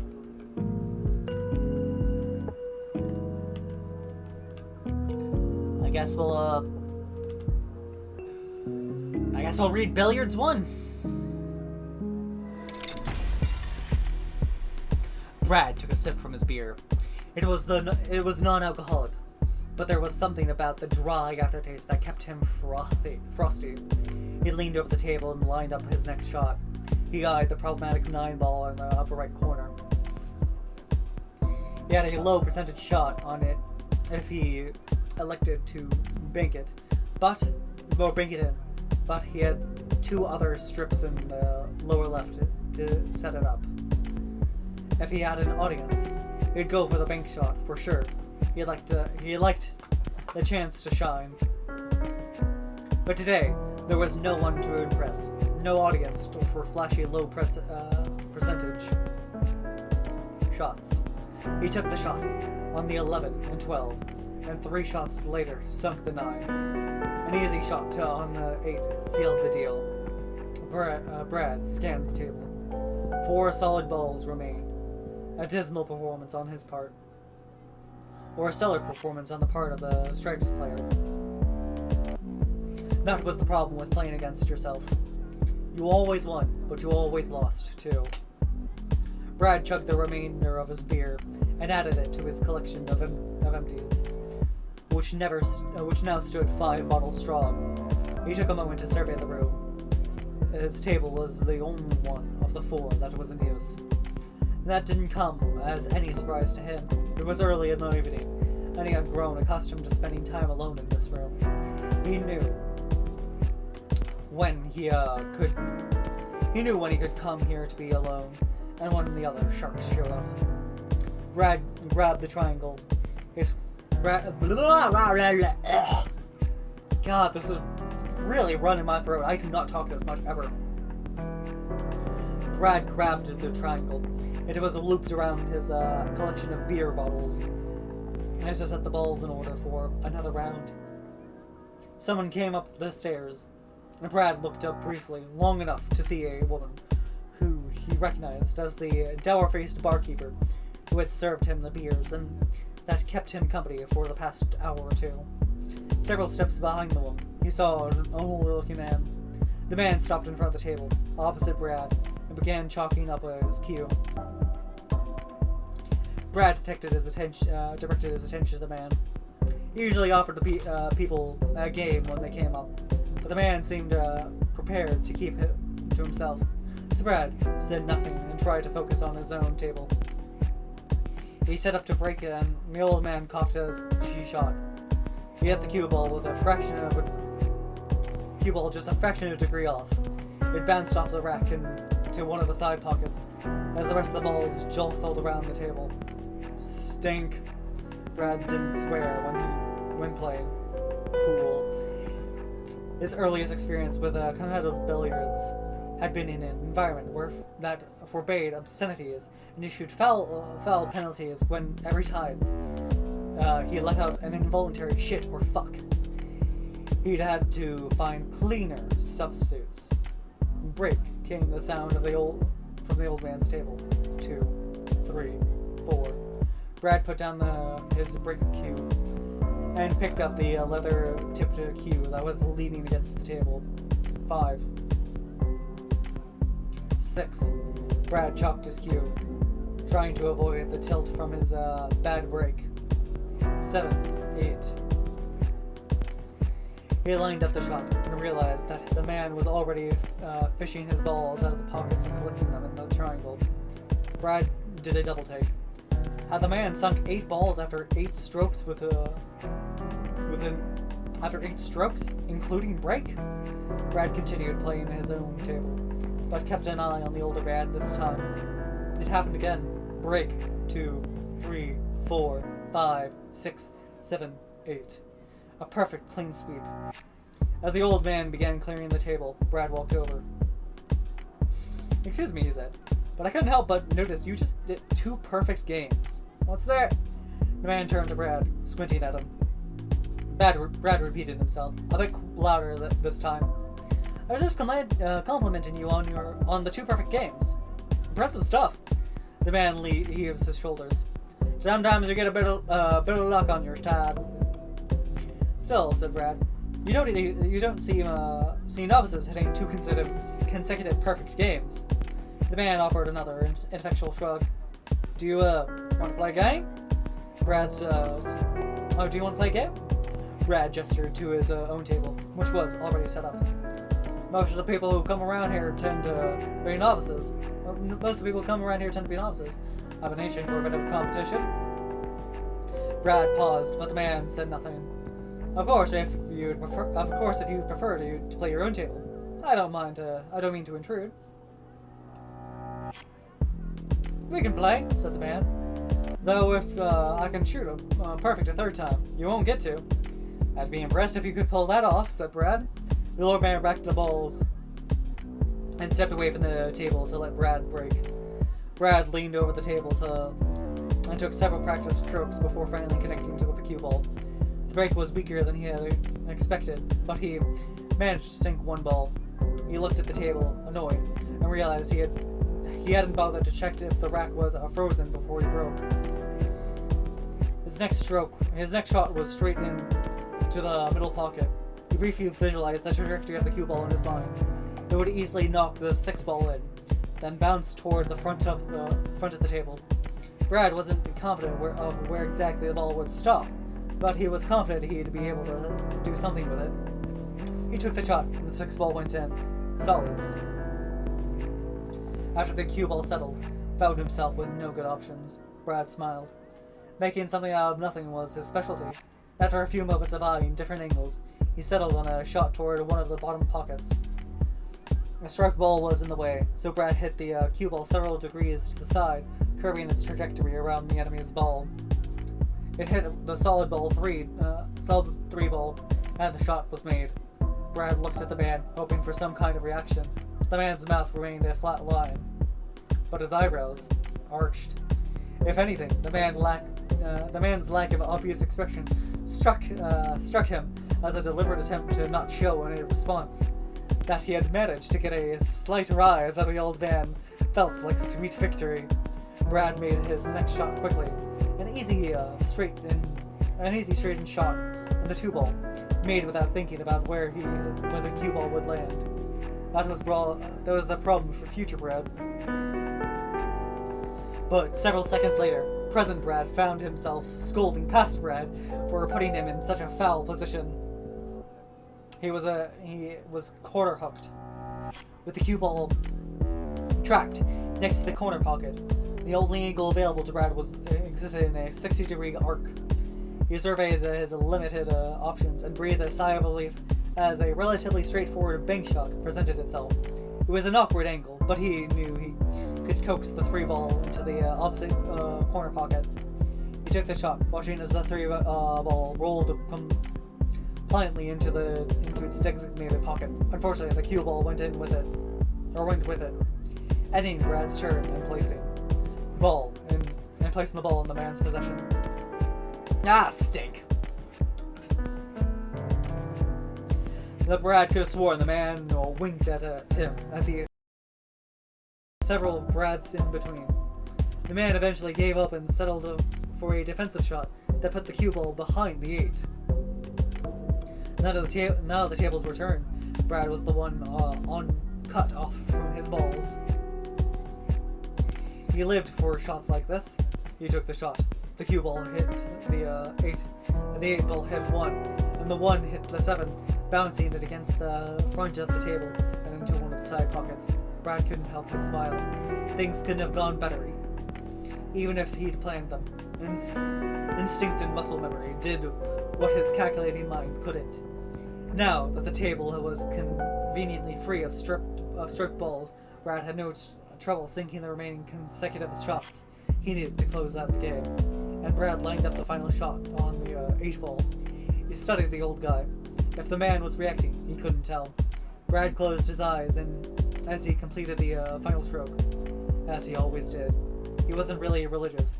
He stopped going to church with his mum when he was 12, but it always felt right to leave the results of the game to God. Damn, said the old man, as the 8 ball fell into the pocket. Brad flinched. He'd been hoping for some praise from the man for winning the game. Perhaps a damn was all the man was prepared to offer. Excuse me, said Brad. I don't think we bothered to exchange names. I'm Brad. Thomas. The old man extended a hand. Congratulations, said Brad. You're quite a player. I take it you're not from around here? No, shit, man. I grew up in Brisbane. Retired in Sydney. I'm just passing through. Brad nodded. I figured. I actually grew up in this neighborhood. Played on tables just like these when I was a kid, so I know most of the folk on the local competitive circuit. I guess someone like you would have to play competitive, huh? You don't pick up the skills like that in a tiny pond. You'd be surprised, said Thomas. A man can accomplish quite a bit when given enough idle time. You know, I'm just realizing now, like, I have recently picked up 2 games taking place in Australia. This one, and one that I'm playing for my own enjoyment. But you have played competitively, said Brad. I used to, yes, said Thomas. I actually formally retired many years ago, but I kept a table at home for practice, to keep my mind sharp. Where do you compete? Oh, I toured in England. Wait, said Brad. You were a pro?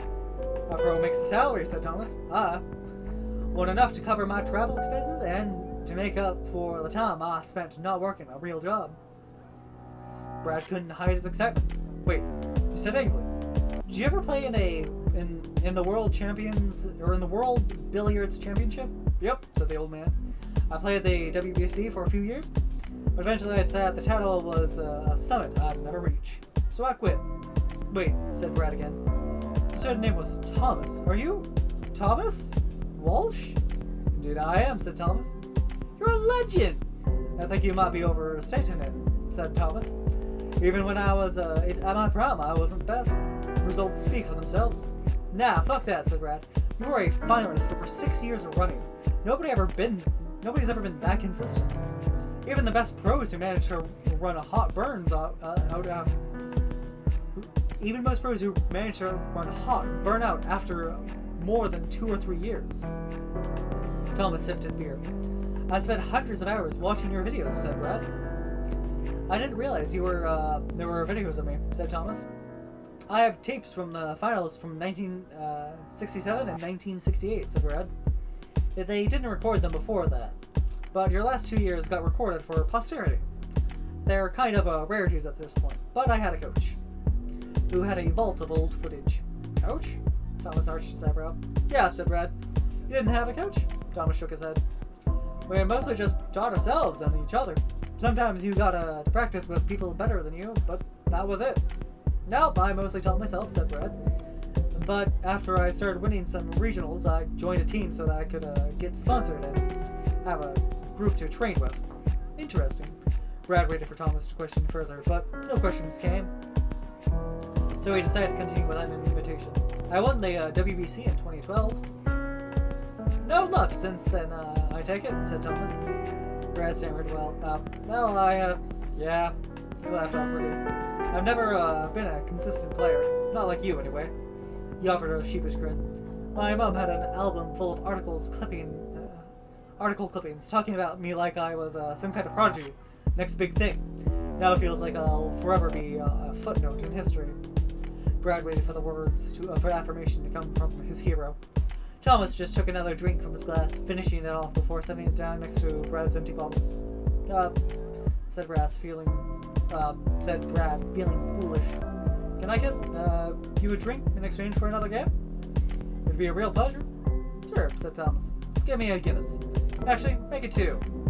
Brad sprinted down the stairs and returned several minutes later with a tray bringing 2 pints of Guinness. Thomas began setting up the table for the next game. Brad hovering over him. You know, Brad said, this place is pretty magical. You need to play a game of a pool, I guess. He wasn't quite sure how to say it, but figured Thomas knew what he was getting at. We're gonna be calling it after this, partly because of time, as well as dear lord, my throat is scratchy as fuck. Pool like this, he wasn't quite sure how to say it, but figured Thomas knew what he was getting at. I mean, this is a sort of place where anything can happen, you know what I'm saying? Not anything, said Thomas. There are limits. Well, yeah, said Brad. But still, 2 former champs, one coming back from beyond the grave, so to speak. You're not the kind of encounter you'd expect to have anywhere else. Thomas looked at him. Magical indeed. When I walked up here, I didn't realize that you were, rubbed his chin. Let's just say that I didn't meet a lot of pool pros at bars. He took a sip of his beer. You want a break? Sure. Brad broke in his hands, guided by instinct. Managed to sink 5 balls consecutively. Like magic, his shots always connected.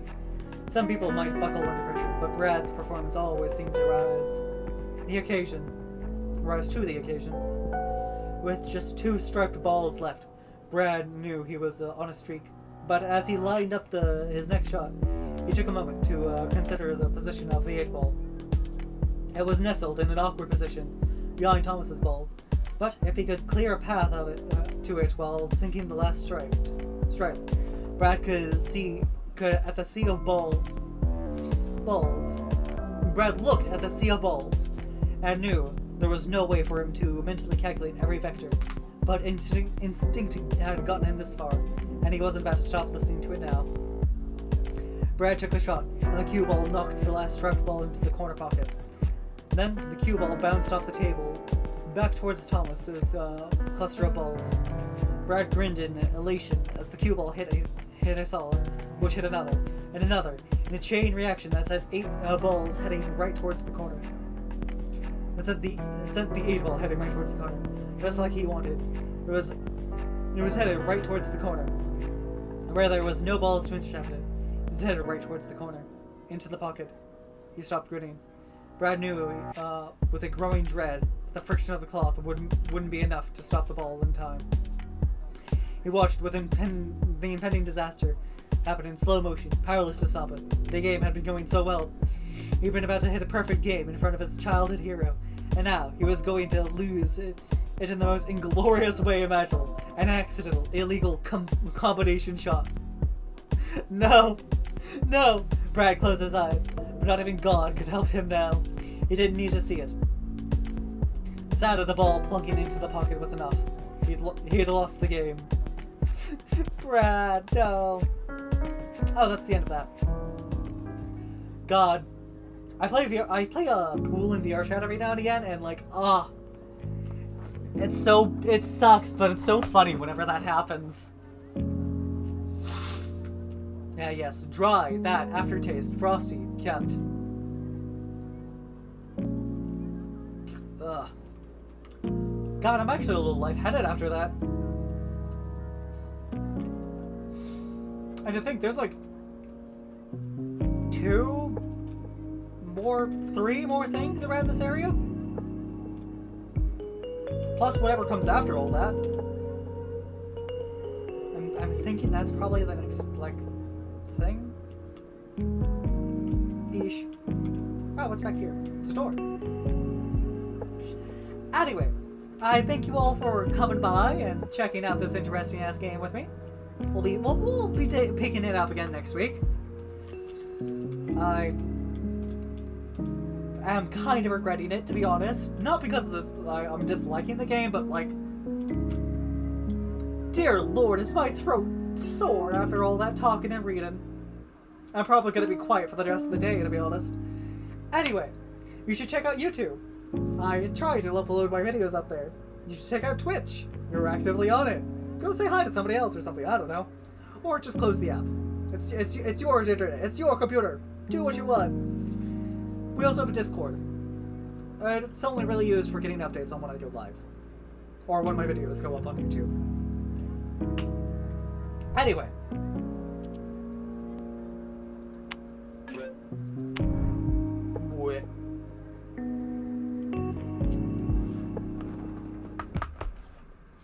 You all have a good time.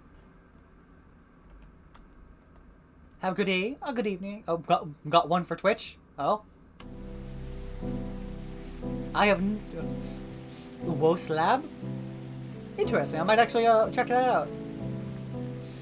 Anyway, you have a good day. Bye. Have a good day, good evening, good night. Goodbye. Goodbye.